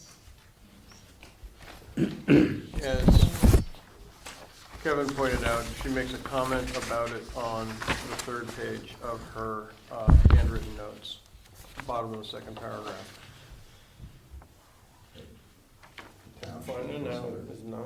is not increased from 25, we should talk about whether or not it accrues. So we could just solve this problem by putting in $25. Or just and reference after to a Appendix 30-day D. cure period accrues at, or we could leave it unspecified like it was, and then it defaults to the $25 fine. Or is changed by us in the future, should we think there's a needed change. which I kind of like, just leaving it as we had it. As it And originally defaulting existed. to the Appendix D of our ordinances. Otherwise, it's a very brittle document, which gets outmoded in 1 year, 2 years. And theoretically, the town would change Appendix D whenever they Yeah, you could- feel it appropriate and they have the right votes and they do all that. Right, well, that's, it's any violation. Should we just reference Appendix D and just send people off to there if they're reading this ordinance? If that's what we agree that we're comfortable with the I'm 25. fine with that. And what is Reference, the appendix? Appendix D to the code, which is $25. Appendix D of what? It's to the code. Of the town. Okay. Town code. Why don't we just reference that? Well, how do people feel besides Does anyone? It's still a good idea, even if I did suggest it. But it's likely that penalty will end up in Appendix D after the law is voted on, because it'll just fall into. the Well, it table is of- already defined. We're referencing Oh, what's in place. And that? then But they would when, have, maybe we have a point to it. Yeah. That makes it ultimately consistent. Okay. And if the town changes dependency at some point in the future, so it is. But John, is that a problem for you, that if it's a single $25 and you have someone doing egregious things? Well, I think he's got other powers. Yeah, This is to tie this off in the penalty section. I don't know that I'm the appropriate person to determine how much the fine is. It's a town thing, not a state thing. I have, Therefore. Do you need the fine to enforce your, okay. no. I Okay, so mean, if we- in all of the interaction I've had so far, that there's never been a situation where it would be a fine. Moral suasion. Yeah, okay, so if we handle it that way, consistent with the town handling of other fines, you have no objection, it doesn't change, increase or? No, I mean, decrease right the now, I don't enforceability? think, in the current ordinances, it does not refer a specific amount. It says that, punishable by fine in accordance with the Darien and state voting statutes and regulations. So basically, it sends you back to Comma Mhm. appendix D. appendix C. Yeah. So do So we we, just instead of change that paragraph and we're in the same position we were. we go stronger or weaker? And if, $25 fine. and if in the future we feel we need the tool, we can go to the RTM and seek a That's impractical. specific, Yeah, as a practical matter, either we resolve it or, I think the RTM is dealing with large issues. no, but when it becomes a large issue, John says, I'm really frustrated with this, I need a $500 thing for, and he goes to the RTM and explains, for this category, I want it listed, and so it's another tool you could get in the future. See, for me, in my experience right now, it's never lended itself to fines. It's action, what I have to do, as Yeah. opposed to what fine would be levied. The police would be, if I gave direction, they refused to do it, then there might be a fine, and then there also might be action on top of it. But I've never had to get to fine. Action has always resolved the issue. If you continue reading the penalty phase, up to and including the harbor master authority to terminate. So that's the ultimate, That's the hammer. that's the hammer. So again, the council has recommended some language. If we were to simply say, controlled by the Darien ordinances in section D, appendix D, excuse me, appendix D. And we could put in for $25. No, we don't have to put it in, because It's already in there. it exists in appendix D. And then we can disregard the recommendation, clarification of accrual. Definitely. I'm okay with that. I'm just, we're asking for counsel from them. I mean, I think the big thing is that John doesn't need anything beyond what he's already got from a practical standpoint. That's not complicated. I mean, even if there was an infraction, a monetary infraction at the state level, that still would be something that would be done by the police, not me. I don't think it's a question of who does it, John. It's a question of what's the intent of the penalty. I think we should separate John from the role of the harbor master, and then the administration of who would execute two parts, awareness, notice, and then the fine. The town, I think, administers the parking fines, not the police department per se. All right, so do we have clarity on that point? Are we sufficiently in the mud? Okay, I'm going to continue on page number 5. Oh, but on appendix D, there is another line item for, failure to make payment of fine.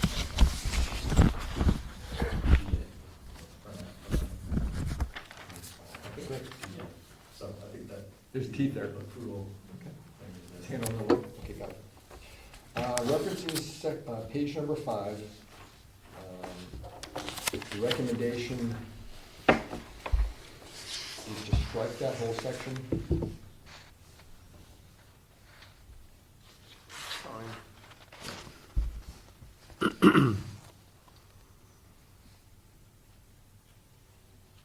It was just a changing of the numbering scheme. Was Yeah. this struck think the view was that this was state, redundancy with state waters. Oh, okay. Was I think the framing thought. So it would retain, so strike it, unless anyone has an objection, we continue to strike it since it's covered by state and federal garbage and sewage. But we kept the reserve for future use would be substituted that. Just take that Doesn't back. it give a lever to the harbor master for some bad acts that could be happening in our waters, and someone can't thumb the nose at you and say, you're not the guy to enforce a state reg? Doesn't it give you some teeth that way? What would you do, John? Would you issue a fine? For dumping sewage? Yeah, I mean, yeah, I would definitely look into it, see which way it would be handled. I And mean, if you I'm if more you said, from, I see the person throwing away cans and throwing, sewage into the area. I mean, that would be something I would report to the The police. police, right? Yeah.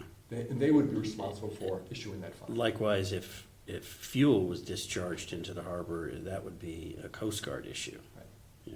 So where I get to is, either case, if you observe it, then you're gonna turn it over to the police or ask them to enforce the applicable law. Right. So I think that was the thought, is to strike that because it's already covered. But the lawyer in you, Julie, will put in parentheses after 7823, Intentionally omitted. Yeah. well, reserved for future use. Yeah. Reserved, I'll put everyone. reserved. I'm gonna continue on page 5 just to keep us working through. Any questions on intent? We've covered these materials previously. There's no notes from our lawyers there. All good. Okay. Page number 6.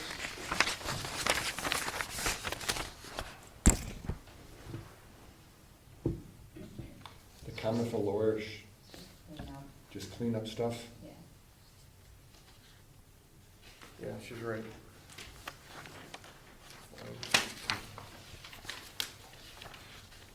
Julie, taking this to the practical, are we going to ask her to make these changes, or? No, I'll just do it. Okay, thank you. Looking at page number 7. Again, no language, 7828. No objection to council. Do we care about the appeals associated with harbor master? We don't have it. Do we have an intention or probability of a deputy harbor master? Unlikely. There's been a deputy harbor master in the past, but If that's the case, this talks about appeals. Do you want to?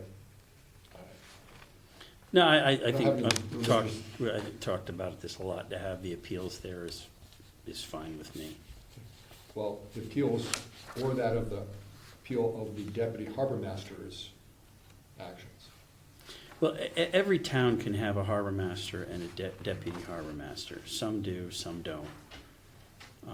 That's a state thing. Yeah, the question's more direct though, John. But it doesn't add anything to it though, right? Because if a deputy harbor master did something, he'd be doing it in the name of the harbor master or in the name of the office of the harbor master, so. Didn't somewhere in here we say that wherever we refer to the harbor master, it also could mean the deputy harbor master? Yeah. I feel like Does it's it? on I think this didn't add anything in this paragraph. Okay. I don't think she didn't comment on this, did she? No. It was just old language. I think we struck it. Yeah, No, maybe she so her did. next Maybe she- comment, I think, is 31, isn't it? So, Bottom page 7. and she's not recommending we change anything here, Kevin, and she's just saying consider changing, right? Yeah, here it is, for purposes, well, it says for purposes of this Article 2, the term harbor master shall be understood to include the deputy harbor master. So it's just That's back redundant. on Oh, page fair 2. enough. So it's just redundant.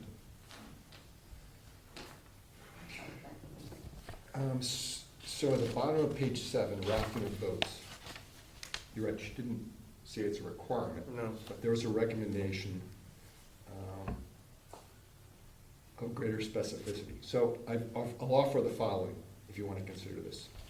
And it reads 7831. sentence number 3, at the end of the sentence, it says navigable channel, period. Consider the following: subject to vessel and/or operator safety, forecasted weather, the harbor master or marine police may, at the discretion, disperse vessels. So I gave 2 conditions that could be viable. Which is safety or weather. Correct. Subject to vessel and/or operator safety, comma, forecasted weather, the harbor master or marine police, blah, blah, blah. I wouldn't even do operator safety, because what if you had a situation where there were like a lot of swimmers in the water? And so some of the operators, but it is a safety issue anyway. Could be marine safety. Could be any safety, right? Okay. Okay, so that's a refinement, yeah. Subject to vessel, or subject to boating safety? How about may disperse rafted vessels, what was your second one? The condition I'm Weather. most concerned about is weather. And safety. Yeah. Yeah. If it's a bad weather condition, they want to disperse this. Is there, well, John, do you have, do you remember tell us what you're knowing about?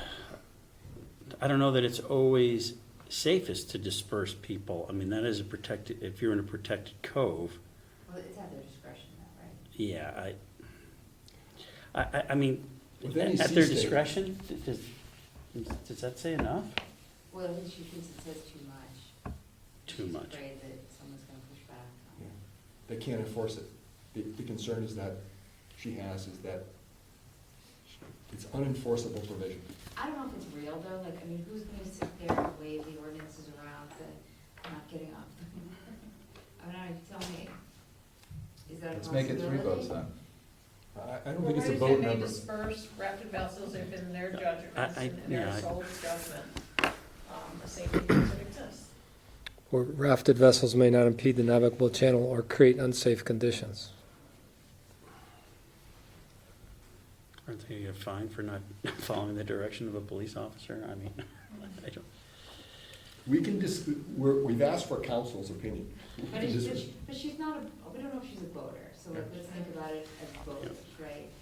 Is this a real issue based on legislation? Is someone gonna push back and sue the town because you asked them to unraft their vessel, that the police did?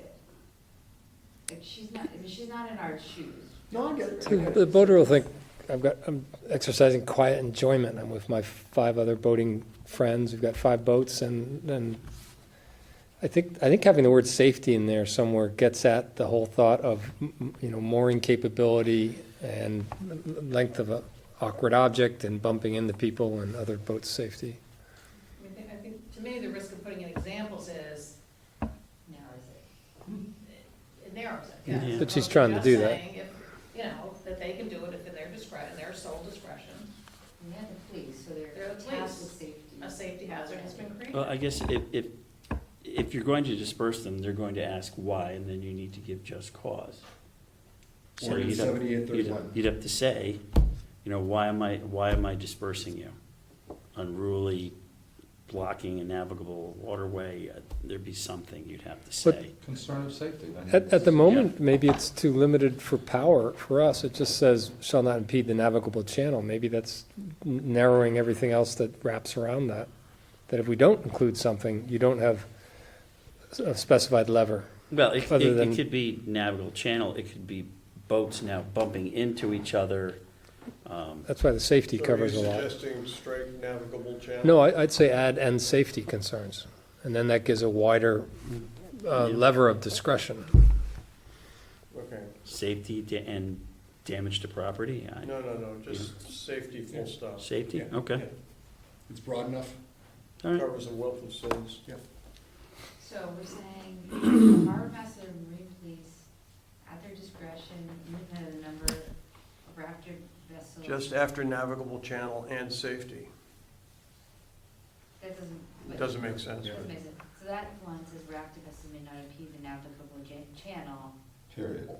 But then we The have to harbor say master sort of or will- create safety. Safety. concerns, which I don't think you wanna put it there, I think you wanna put it on with the rights that the harbor master, the police have in their ability and Okay, discretion. fine, that makes sense. Is that a different location than rafting It's or the boats? la, it's the last. It's the last sentence, instead of the Okay. third sentence, it's the last sentence. Okay. Each resident, okay. I'm playing devil's advocate here, but if you have, just thinking back to my childhood, if you throw 7 boats out, maybe you have 2 boats have their anchors out.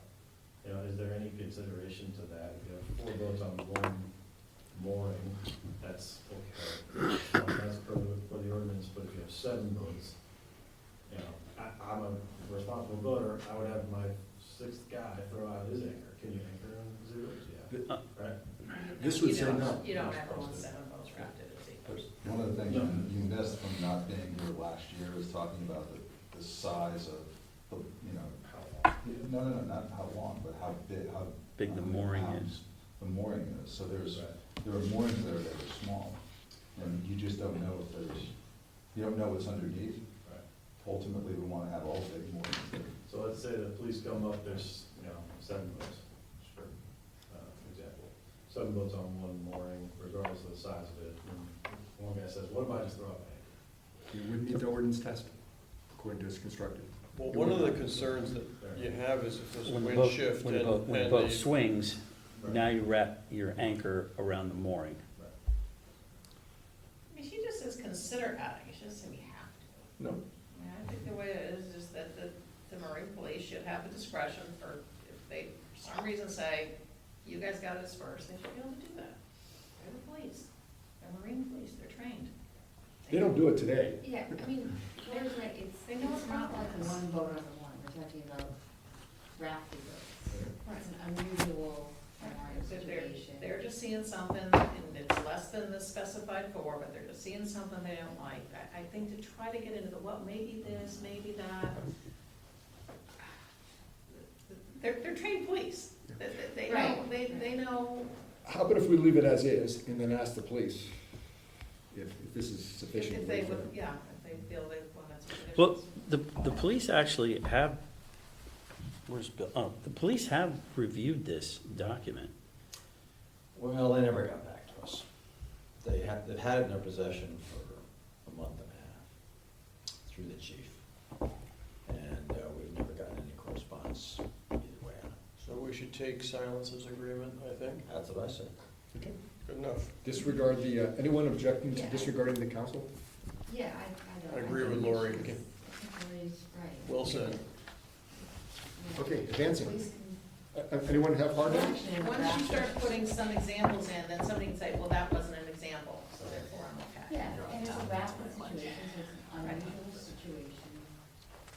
They're just- Typical mooring Is that what it situation. says in there? Person gets- As a practical matter, they're not enforcing the 4 right now.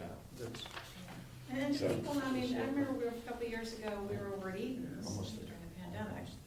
And we were on anchor, but with one other boat. And the little guy came around and he says, oh, actually, we don't allow rafting here at Eden's. And we're like, oh, okay. I mean, we didn't think just like, show us the Well, exactly, ordinance. right. But then he said I go off duty though in 5 minutes, so.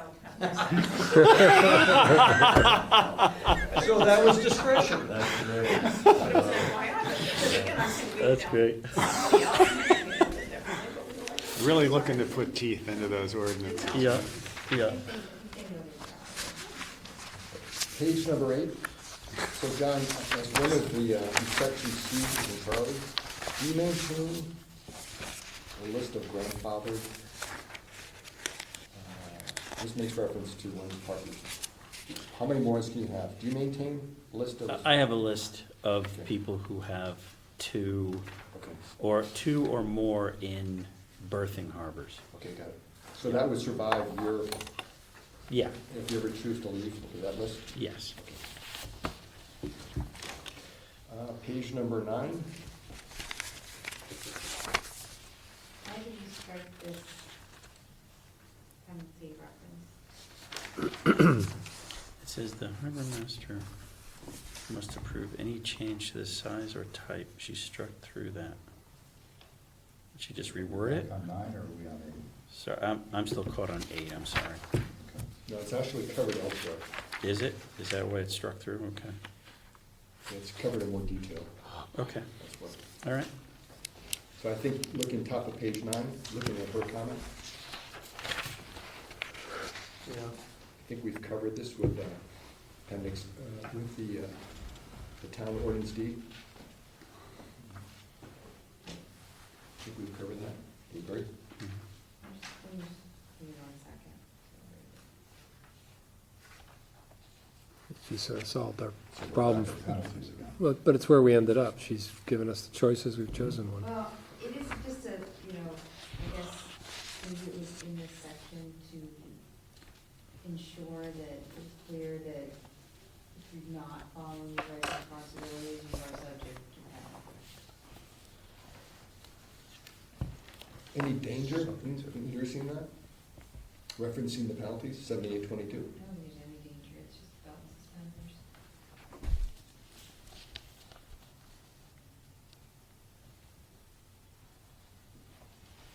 Therefore, your recommendation is to stay silent or place it back in? Do you have an opinion? 799, but Um, She recommends reinserting it. Okay. I don't have a problem reinserting it. I think it's.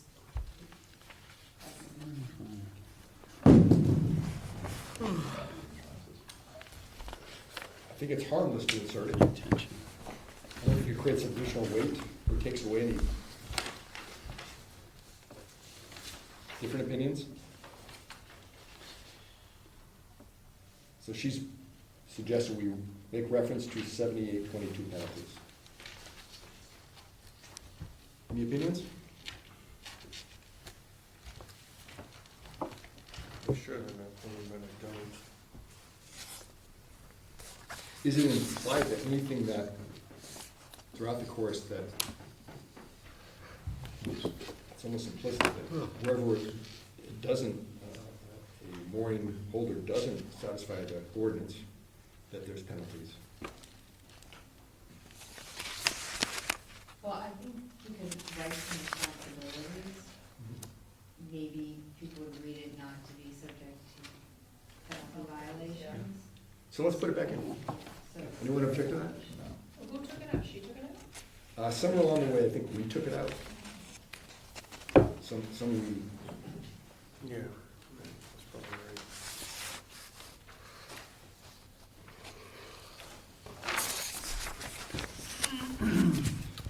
But, I mean, this includes submitting the documentation, is John gonna start finding it or not? I don't, No, you're gonna just not give them more. yeah, because I don't know if leaving a mooring empty all season will cost you $25 is really something to stop you from doing it. It's the fear of losing the mooring is what stops you. Right. So in practical matter then, when would the fine be appropriate? When someone's violating their existing renewed mooring, they're doing some nefarious act on that mooring, that would be the cause of the penalty? Well, I mean, in circumstances I've come across right now, when they weren't in compliant this season, the beginning of the next season is when I tell the contractor not to recommission the mooring. So you And don't that's renew it. when I get their attention. Do you not renew it, including up to not renew it? I've done that, Okay, yeah, so- I've done that. So it's it's within it's a penalty assessed within the course of the season, because at the end of the season, at renewal time, you'll just say no. Correct, correct. I mean, to escalate further, if it was something, like I said, I hope to never have to go there, but removal of the vessel from the harbor is another option. I hope to never go there. But it's been, in some cases, ride it out to the end of the season, and in the spring, I'm not renewing your permit, contractor is not going to commission your mooring. Okay. So you have no opinion on including that reference, putting it back in? The penalty, I really, And it's just for this Different. section. Just for the section? 832, it doesn't sound like the $25 is really. you can do it, I mean, that's not the deterrent. John, do we ever have a condition where, for renewals of moorings, that you wouldn't get if you had any penalties or you couldn't get a renewal unless you paid your fee. So there would be a case where someone applies for a renewal that hasn't paid their fee. No, because you're dropped off, you You're dropped off, lose your okay. permit. And do we need to guard against a case where you haven't paid your penalty, you haven't paid your fines, and you risk to renew? I think it's a low percent case, but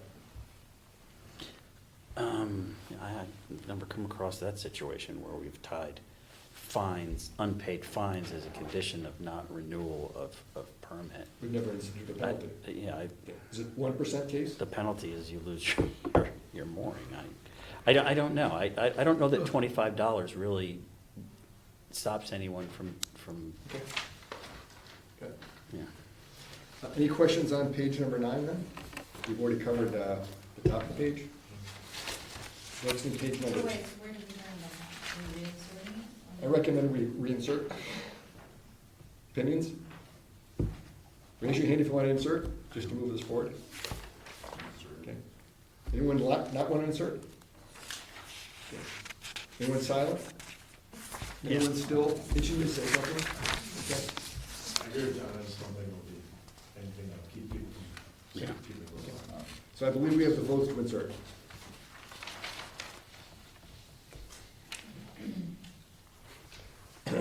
Referencing page 10.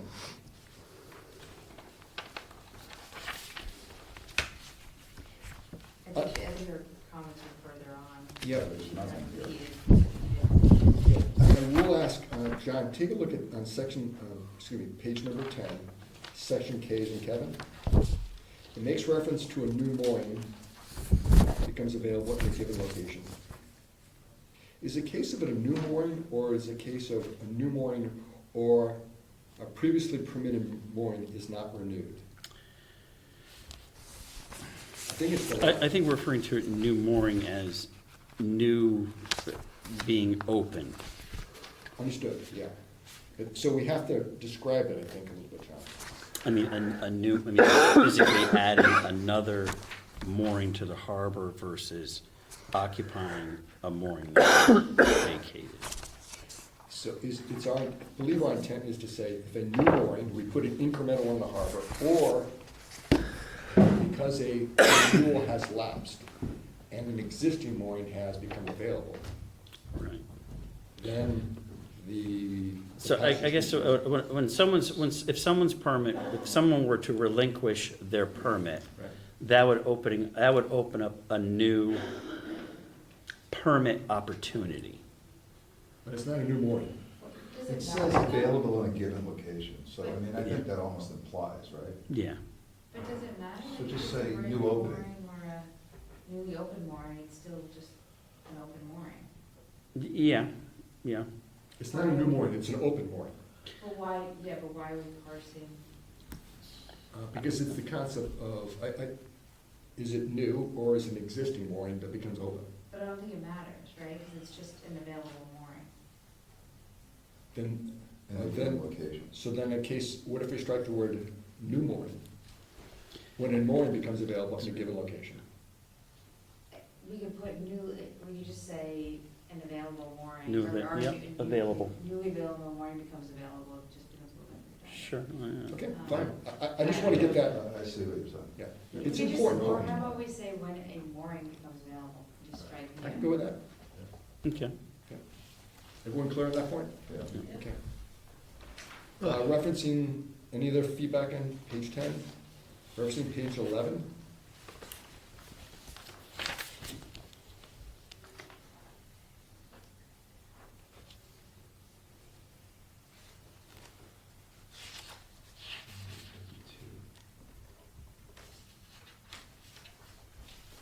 So we keep the indemnification as recommended, right? Exactly.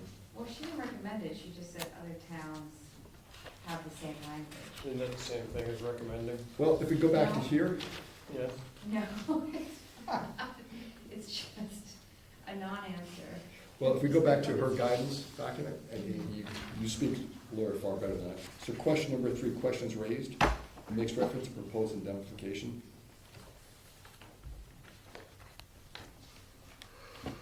She's recommending that it include this indemnification in the ordinance versus strictly within the permit renewal process. Yeah, it used to be in the permit. Right. So she's just saying, if you're gonna put it somewhere, move it. She's not recommending the indemnification provision. She's saying other towns have the same provision, and she's saying if you're gonna do it, it's better in here than in the permit. Right. Mhm. The question is, what do we recommend for Yep. the town? She's not, because, Yeah, I understand your point. Yeah. yeah. As a member of the advisory, I would like some indemnification protection. No, I mean, I think indemnification's good, it's just, my problem with this language is it is a little overly broad because it creates strict liability for the mooring holder that says that any and all claims, damages, losses of any kind, including legal fees and costs arising out of use of any such mooring location that may be assigned to the applicant. So, you're assigned a mooring, Kevin, and Norm Bloom comes through and he drags your mooring, snaps your boat, flap comes off and hits the next boat. You are now responsible for all losses relating to that because it relates to the mooring. So that use case, don't like, Yeah, I don't know, I would go after Norm Bloom. but I would have to go off the. Yes, but you would go after Norm Yeah. Bloom, but you would be forced to indemnify the town, no matter what, so, instead of the town going after Norm Bloom, you know, you were the middleman in this process. So I'm just pointing out why I found it a little bit harsh. Would that be similar to getting rear-ended in a car accident and hitting the car in front of you? It's a little bit like that. Yeah. It's also, you know, you're hiring someone to service your town. So if your servicer fails, again, you are the one responsible to town, which makes sense ultimately. But, you know, there, well, yeah. Right. Previous people who dealt with that, with the mooring. But, it's just a thought of, there's nothing tied to your actions, willful, negligent.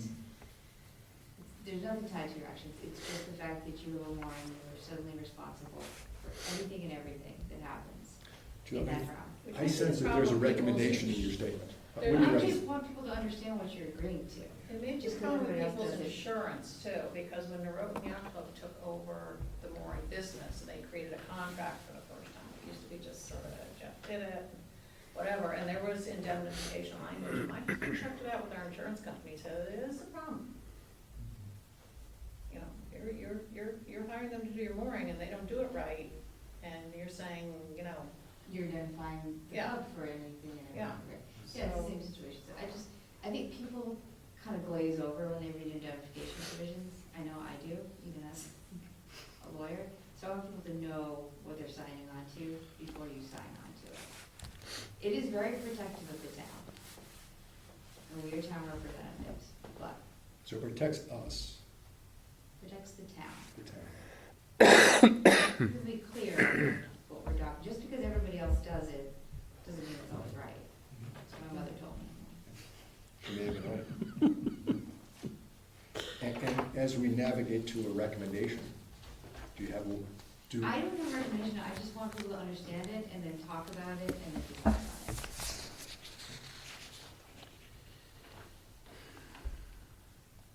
how do we balance the protection of the town? As a lawyer, what do you recommend? I mean, if I was the lawyer for the town, I would put this in. If I was negotiating this with another party, the language would be carved back to create some level of equity between the party that you would say, misconduct, gross negligence, you know, just plain negligence, or, you know, something that ties the actions of the mooring holder to the claim. That would be the middle ground, and then the far side would be just to take it out.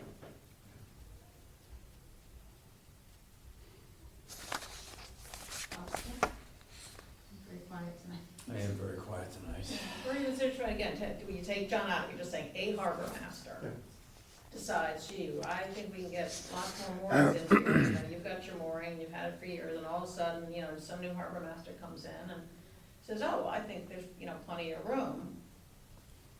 Plops a mooring right next to your boat, whap, and then you're not gonna read it, because you're like, well, you know, you did this at your own risk, I mean. Yeah, you're first in line for the town, you're the first pocket, and then you have to turn around and go get money from the other guy who potentially caused the problem.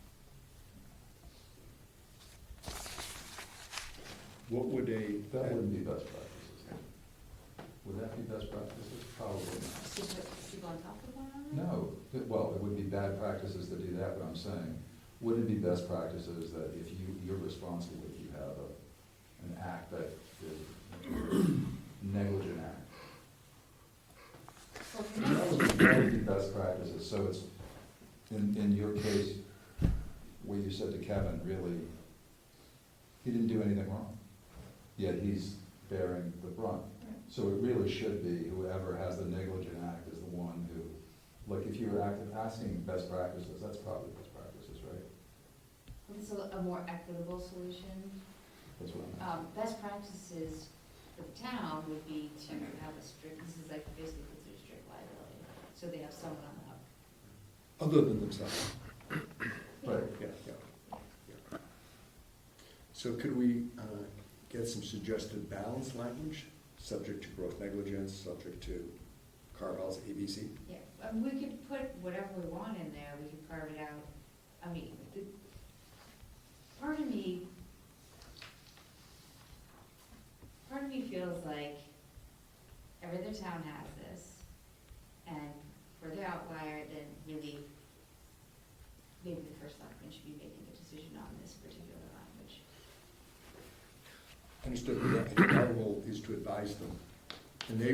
Yeah, I know it's a big recommendation, actually, yeah. And to the extent that they will either consider our recommendations in totality or say, carve it out, and whichever course they want. And then it goes to RTM, and then it goes to DEEP. Yeah, why can't we just have a line there which says, we think you should have some of the interests of the residents and choose the medium ground language, and then the lawyer as an expert can provide the medium ground language? I mean, why do we don't have to come up with it, we can just No, say, we don't have to talk, and Yeah. I'm not the town's lawyer, so yeah. I would prefer that Patty. So why don't we just tag that provides as, the language. the vote here then is, do we want to be hard ass or have a medium thing, and then just toss it up to the selectmen? Everyone okay with that? That it's a medium? Our instruction is that they draft language that shows a balance Yeah. between, I guess, more. Because Patty's recommendation at the moment is that we take this, right? Right.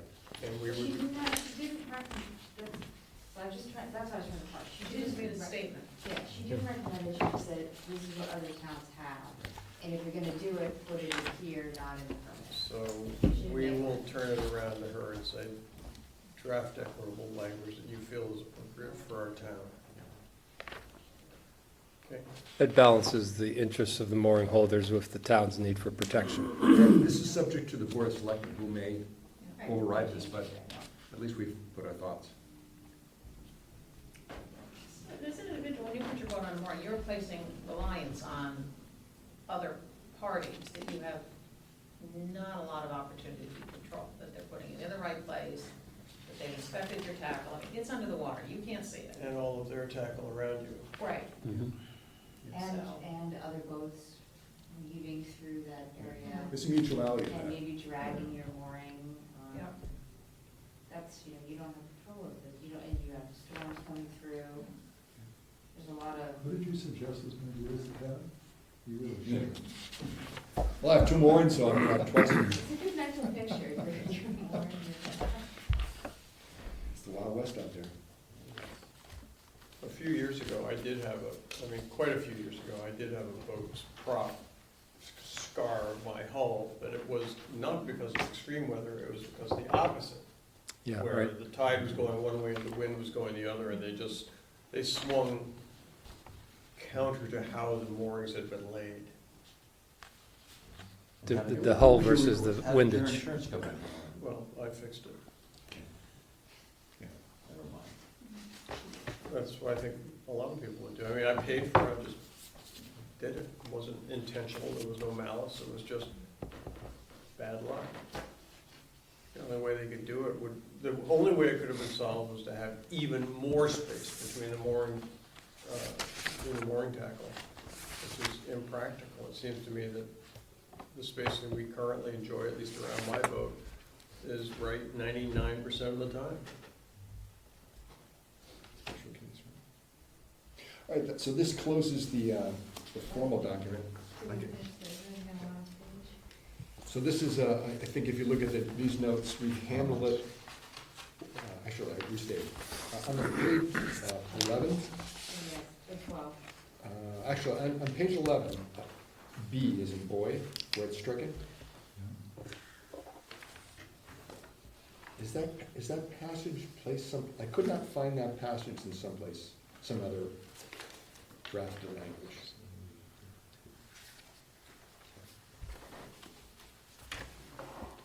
I'll just restate. In the case of a new application, a complete application needs documentation with a bona fide mooring service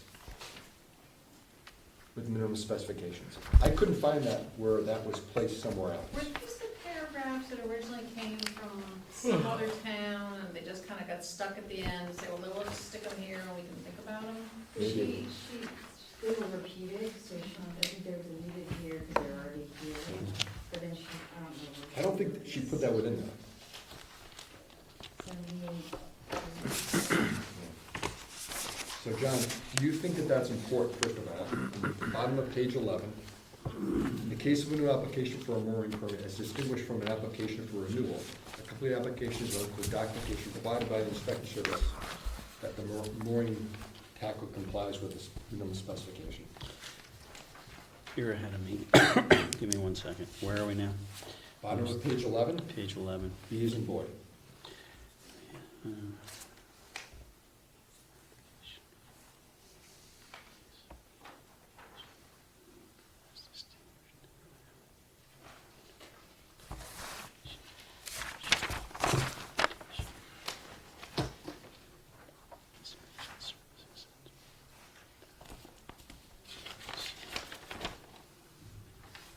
If it's important, So what is the question?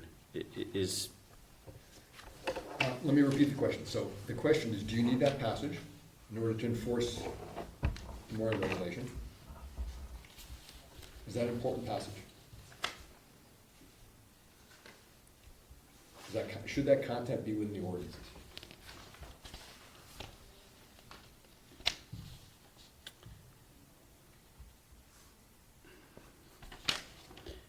and we don't have anything that references? I'm gonna do a This? search. Pardon me? I'm gonna do a search. and see if Okay. it's- In case of a new application for a mooring permit. Mooring inspection. I couldn't find it. I didn't get it. It's a, I guess I think you want to, if you're gonna, You tell me you need it. No, she moved it to, page 9.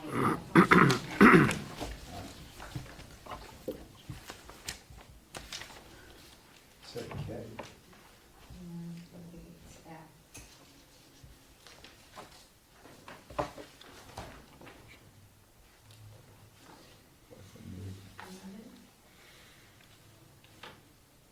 I don't see it. It's not there. That's on the It's not same there. one. No, it's not there. So I'll go back to John. If you think it's important, then we should include it. so this is sort of, this sort of describes the procedure of assigning a new permit And you wanna have to and, tackle, and, basically. and tackle. Well, there's a couple of procedures. I mean, you could buy new, see, I don't want to get so descriptive as to what the options are when you are awarded a permit, because there's a few different options.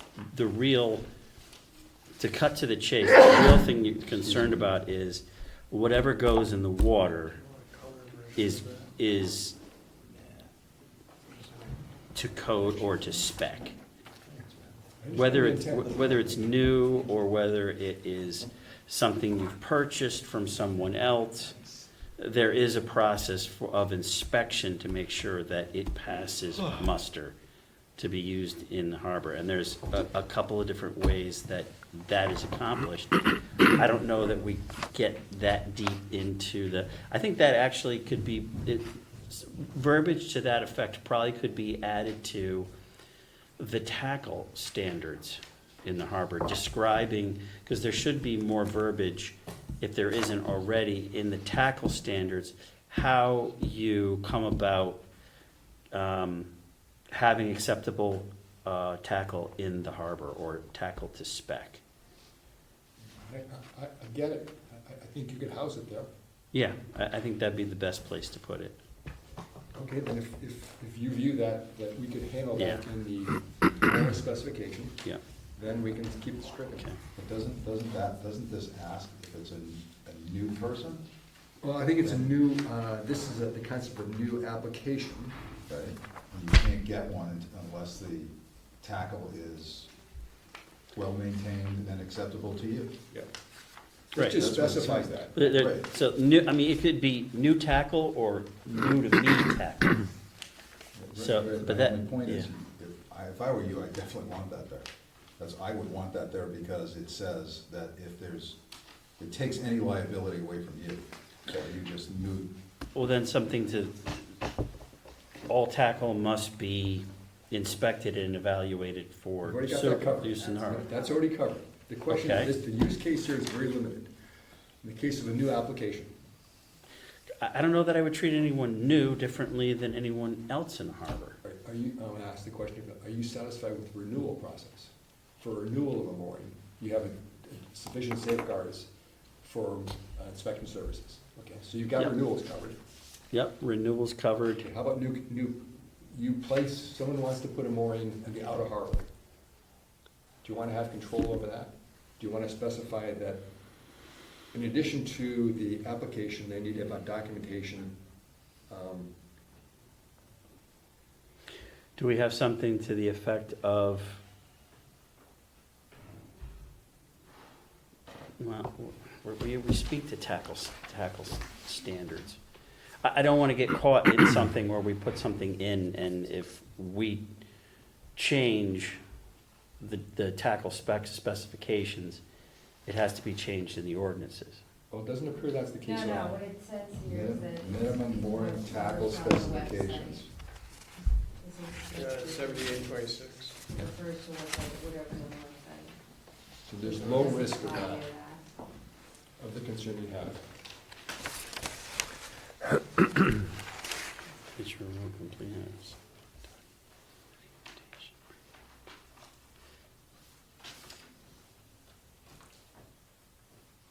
A complete application for a new person will also include Yeah. mooring tackle is adequate.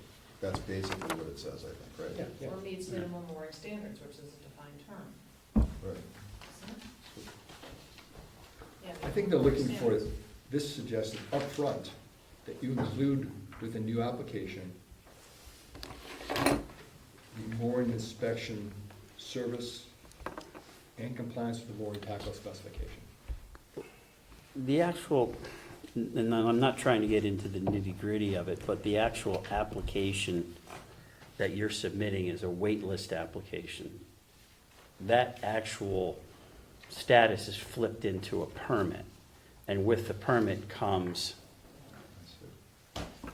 the tackle standards that you have to adhere to based on the vessel that you have. So when you flip it from a request to a permit holder, you have. You to- how is the best way to? So you receive the permit, you're awarded a permit, and then with that permit comes the requirements. Tackle that is acceptable and all the guidelines and rules and regs. Are you square then? You see that you have what you need. Yeah, I think so, Okay, yeah. okay. Okay, so that's the bottom of page 11. Looking at page 12, the reference is here that this is either it's the new section, comment number 10, comment number 11, is again a restatement. The view of this council is unnecessary. And comment number 12, unnecessary. Okay, so I propose that I make the change we discussed and send it back to Patty for her sign off and that she could pass it on to people. Board of Selectmen. Board of Selectmen. That would basically say, subject to Patty's, we don't need inspection of Patty's work? I don't know that we do, I'm asking that rhetorically. Well, I don't think we should just, yeah, it might come back to us, but hopefully we are up at 5 AM to go water test. Yeah, I'm It's sorry, been a long I'm not trying to belabor this. I'm not trying to belabor this. No, I understand why. Do we need an extra, do we need another convening of this meeting, of this group for approval of this? That's the question, right? Hopefully not, if she goes, if she accepts all the changes and comes up with a medium standard on the identification, I'm not sure why we need sheets in this one, unless anyone else does it. When We- is this gonna go for public comment? Everything has to go. When is the yacht club gonna be notified? I mean, the boat club voters, I mean, it just, I mean. Yeah. Once the board is selectmen, I think, And then it goes to the RTM. we are, yeah. It's not to, it goes before the board of selectmen, it's just, it's just the board of selectmen, they're just taking public comment and at this point in the middle of summer and It's in the memo, people notice. Patty went through I the think, process. a practical way I think of it is once we as a commission vote on this and assume it approve, they go to the Board of Selectmen, then the Board of Selectmen either review it and then schedule a public comment or make it part of their agenda, which becomes a public, you go to their public discussion. Net of that discussion, they will either agree, finalize and approve that, or modify based on public comment. That would be work of the Board of Selectmen. That would then be sequenced to go to RTM for scheduling on a future date. And however, it takes all the different chemicals within RTM. And at the point of RTM either approving or disapproving, and if approval, then it goes to DEEP with notice to the, newspaper. DEEP has 60 days to thumbs up or stay silent, or thumbs down. That's as I understand the process. You know, that's the process, but somewhere earlier in that process, Public comments, what you're saying. the public should be able to comment. Now, yes, it can go on the selectmen's agenda, but, you know, how many people in the community pay attention to that? And I just believe, especially since somebody in this group is the boat club representative, somebody is the yacht club representative. I honestly don't even know who those two people are. I assume you know, Julie. Are they communicating with their constituents to say, gee, there's been a lot of work on Yeah, this, and, you know, it's gonna be discussed at a meeting, and you have, has that proactively happened? Well, we haven't done it because we weren't Right, involved or before yet, but. rephrase that, when will that proactively Yeah, happen? so Sam was gonna bring it, you were the one, right? I know Grant is technically I think Grant Yacht is club. technically the yacht club interface, yeah, but maybe Grant and I would do it together, but yeah. it would be, I think Grant's driving that car. I think we wanted to have this signed off by us, Understood. And signed off by, Yeah. I don't know, that's a good question. Sign off by the first selectman first, or before the first selectman gets it? I have an opinion that says after this council, the advisory council votes forward, then at that point, it's all public record, I think then it's a responsibility of the respective members of the team to talk to their constituencies and give guidance about what the output of this commission is to Boat Club, to Yacht Club. I think that's where the role kicks in, that's my opinion. Well, at least a few of us are members of the yacht club, And other like holders. Slip and me and Grant, and I guess between the three of us and you, and we can carry the water for the yacht club. Boat club, Rob, John, Talk to both Yeah. of them. Bill. I would also think you should send it out to There's a every bunch of us. Okay, so every mooring holder. some and subset of you Okay, guys so carries the two water to mooring the boat club. holders. Sure. Yeah, I was gonna Everybody say, on the waiting and list? what they were Sure. used, yeah. But, Is that our role, or is that role of the Board of Selectmen? My opinion is, that's the Board of Selectmen soliciting public feedback. That's my opinion. We're advising, the Board of Selectmen could say, you guys, don't get it, don't buy it. It's a good point. I think it is procedurally, it's an important distinction. We're advising, Board of Selectmen are the decision makers on the journey toward RTM. And it'll be much faster.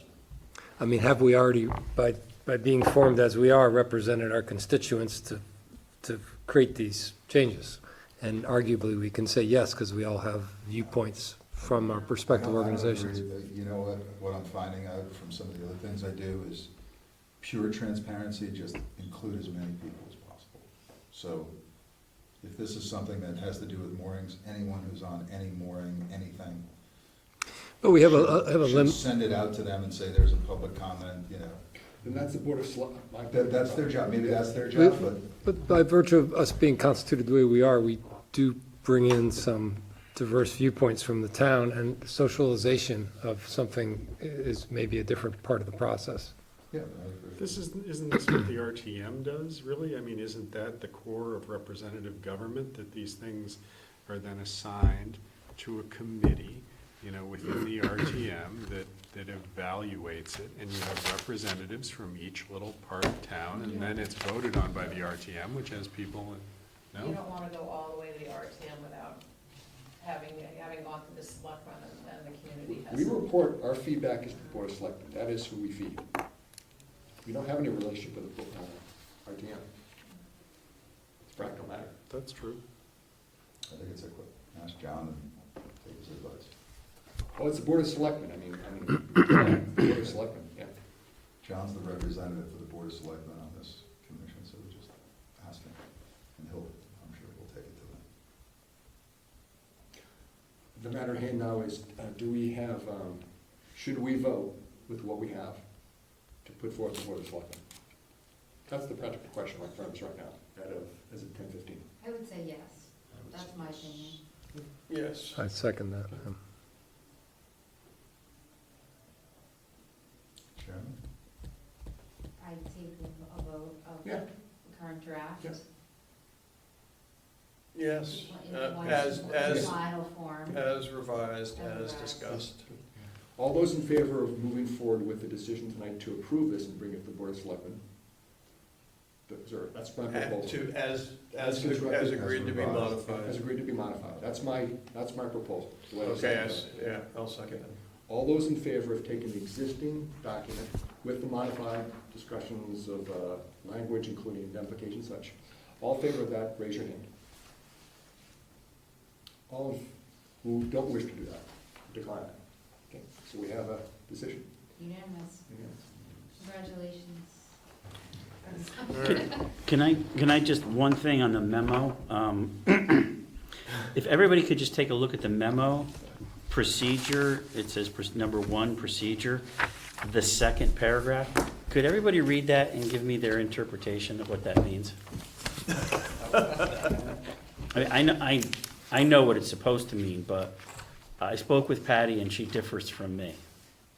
I just want to know I just want to know which way people lean to this. I think that is subject to the mooring specification. This refers to the mooring specification. So either the mooring specification is adequate, and specific and adequate enforceable, or it's not. No, It doesn't refer to that. Really? Okay. Yep. Wait, what are you, it's like It says the general statute 15-36. You could read that and tell me what you think it means. Section number 2. Yes. Sounds like the Specifically state's in provide for control. adequacy of mooring, is that what we're referring to, John? No, it's, paragraph. I'm sorry, right here. I mean, it sounds like the state has the final say. Well, see, here's the thing, and that's where I think we may have to iron it out a little bit with Patty, because I've actually spoken to the governing bodies of who want to look at this. They don't want to look at all of our ordinance changes or ordinances. They only want to look at the ordinances that speak directly to the operation of water vessels. And that refers to the 5-mile-an-hour zone we are creating. That's And how that- this has been applied in the past. That's what, I've actually spoken to the boating rules division, and I said, so you guys need, I proposed the question. Do you, DEEP, have to review and approve all of our ordinances? And they said, no. We're only interested in the ordinances that speak to the operation of water vessels. So when you create a 5-mile-an-hour no-wake zone, you are now speaking to the operation of motor vessels. That's the only piece that needs to be reviewed. They're not going to want to look at all of our ordinance changes. So that's good news, right? Yes, it is. But my fear is Patty may be making the recommendation that all of our ordinances need to be looked at. What if she does? Why don't you send her an email? That could, I'm going to speak to her again. Okay. But I just wanted you all to be aware of it, because I proposed that question to her, and she actually sent me, where is it? If they're all sent, they disregard everything except for the references to Here. the code. The lawyer's eyes would be better. John, let me read it. If the entire revised ordinances are forwarded to them, and they only look at those things that are specific to what you described. I'm afraid if you give them the whole thing, it's gonna be put aside because it's too long to go through. They're not gonna wanna look at it. All they wanna see is the one section of our ordinances where we speak to the 5-mile-an-hour zone. But if they fail to act, then we're okay. 60 days. Flip that and share it with her very easily, right? I did, but she sent me that statute, and I read it, and I wrote back to her. I said, I read that, and that re-emphasizes what I spoke to her in the conversation. Now, she hasn't gotten back to me on it, but I basically said, the way I read it, they only want to know about this, So not the that's- whole thing. So she says it's 60 days, so they'll look at it, throw it away, and after 60 days. We're good. Either way, we're fine. Either way, we're fine. Double the length. But if they just get the one sentence, they might approve it in 2 days. Yeah, That's what I'm saying. Oh, I see. yeah. Pointing that out. Your instincts are right. Thanks Yeah. for pointing that out. Okay. Makes sense. Okay, so, anything else on the ordinances? Or let's- So I do have, I wonder how much more of this agenda we have to actually follow tonight. We're gonna go very quickly Yeah, from here, right? and efficiently and not belabor things. We've been here a long time. Can you just, let's move on to approval of the minutes from the April 15th meeting? Do I have a? Second. So moved. Why don't, do you mind tabling the planning and secret code until next meeting? Good idea. Okay. Harbor Master report? Yeah, Very good. I'll do it quick. One thing that I came across, the Connecticut Port Authority, it's an organization that gives small towns money for, among other things, boat ramp facilities, dredging, repairs of docks, and amongst other things. I've spoken with them. This is the sort of thing that the state funds. So we could actually get money for the dredging project, for the actual ramp, and for the dredging project around the boat club. I mentioned it to John, because he's aware of it. There's an application process. The application deadline is July 1st, 2024. So if we're gonna act on this, we need to do it very, very quickly, because they will reimburse up to 50% of the cost of the project. This is SHIP's grant Yeah, that we've been talking about? Yes. Yeah, okay, good. so I finally called them, and I got some background. I have all the application information here and everything like that. Volunteers. Yeah, so I asked him, you know, do we have a specific person in town? And I think you said, we don't. It's probably left to different departments. I don't know if this, I think the permit, the beauty of this is you already have a permit for this. So that puts you in high gear for this. But someone needs to fill out these forms, provide the information, answer the questions, and then they rate it. They call it a rating system, and we could get a considerable amount of money for this. So, Appropriated the funds? Pardon me? You have to have appropriated the funds? I don't know. I've only been researching this for, I think this has been in my hands for about 3 days, and I have not had a chance. I mean, I can give you that, and I can also send it, I send it to you, I sent it to Bill, I will forward it to you also. Cole Harbor got $3 million to dredge over there with this grant. so one way to tackle this is Yeah, for Cole Harbor. if like you get Ocean Consulting to try to give you some work on the come here in return for them being sort of a preferred bidder going forward, which takes some balancing about how they become a preferred bidder, because in a town you have to be competitive. But they sort of have the pole position if they've got the most knowledge of what was written up in a grant request. So that may be something to go back to Ocean Consulting and see if they can quick stream something for us by July 1. People are looking at me funny. So this application is for Pear-Tree Point, We won't be would you appropriated by July include 1st. the channel in that application, or just the Pear-Tree Point dredging? We don't have anything. I mean, we could inquire about it, but we really don't even have soil samples yet or anything. I mean, this is, there might be, I think this is the 4th wave. I don't know if there'll be a 5th wave of funding. We could certainly try it, but, I mean, we've only got till July 1st. So like the Ocean Consulting guys probably have been involved in some other, or some other consulting firm involved in some of the other grant applications. So grab one of those guys, see if you can get some free work, and, I mean, us, sorry, not you. Yeah, And get some I free would, work but I'm and- just, yeah. I'm up to my eyeballs right now, and I can't pursue this, and that's why I wanted to bring it forward to see who the right party is to help out with this. So I had an interesting experience today watching my depth finder. What? We started at the boat club where we had done our final water quality testing.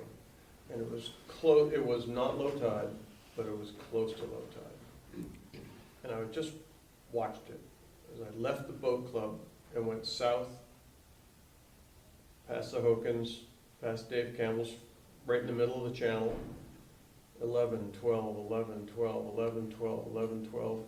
It wasn't until I got out in the harbor, more or less opposite the Opti dock, Opti launch ramp. It's the of sandbar Yacht there. Club, right near where the mid-channel marker is there, that it suddenly went 6 feet. That's where Blue Flame used to get caught up. That was fun. Well, that's the big bar that whenever the Hokins would bring their big sailboat into, they'd have to wait to clear at high tide. But just think about it, that meant that whole channel, past the fuel dock, past freights boats, around the corner, is all 11 or 12 feet. It Well, doesn't need dredging. it's deep there, it doesn't need. Scours. yeah. It's only basically in front of the Roten Yacht Club before it starts getting deeper again. It's not like we got a dredge to New Canaan.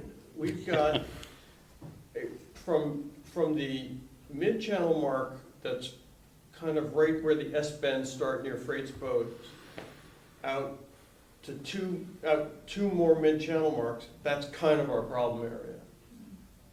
In the channel. In the channel. And then Forget there's- about the silting to each side, but in the channel, no kidding, it was 11, 12, 11, 12, and then suddenly it went 9, 8, 7, 6, pretty much past, and so I thought, we're making a big fuss about doing a lot of dredging and imagining the whole channel, but the truth, as far as I can tell, is it's not actually the whole channel that needs to be dredged. That's tagged though in the cubic yardage that they've calculated.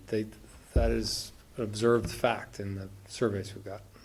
Yeah, so. Doesn't lessen the When I problem. hear that this is millions and millions of dollars worth of dredging expense, I wonder, No, we don't, actually, the proposal for coastline for the channel was 350, we thought, Yeah. unless there was No. sediment issues. Yeah, Unless there was issues it's with not out of, sediment. it's not large unless there's sediment issues, then Yeah. it becomes. But that a didn't problem, consider yeah, on the other side. Yeah, then just the channel. that's the It's other, just good. that's the other Just the project, yeah. well, I was tied on the inner dock of the boat club, and that was sort of shallow. Yeah, that's But the as soon as worst. you came out past A dock, it was plenty of water. And I don't know how much further north that So is that same 100 feet? comment would go. 100 feet of, No, probably a couple hundred. Scouring, right? well, back to your point, your window to ground. I have to get up at 4 in the morning, so And you have to go on Have a safe flight wherever it is. See, Austin. We have one minute to first and the second. first and a second. All in favor of the minutes adoption? Raise your hand, please. Thanks, Mark. Okay, so how about we, Good luck. chairman's report, that, I consider that the chairman's report for today, unless Bill has any. No. Um, Can we ask the police to come next week then, or next meeting? That's for our new business. I think Bill's been trying to. I'll try again. Oh, I wanted to Not make behaving. one other observational comment from During today. transition, I said. 25,000 a day. Bill Wright had suggested that when we're out doing the water sampling, that we shoot pictures of the dock in Ziegler's and see if there has been any appreciative amount of signage. And the answer was no. A motion to adjourn the meeting. Seconded. Thank you. Thank you, guys.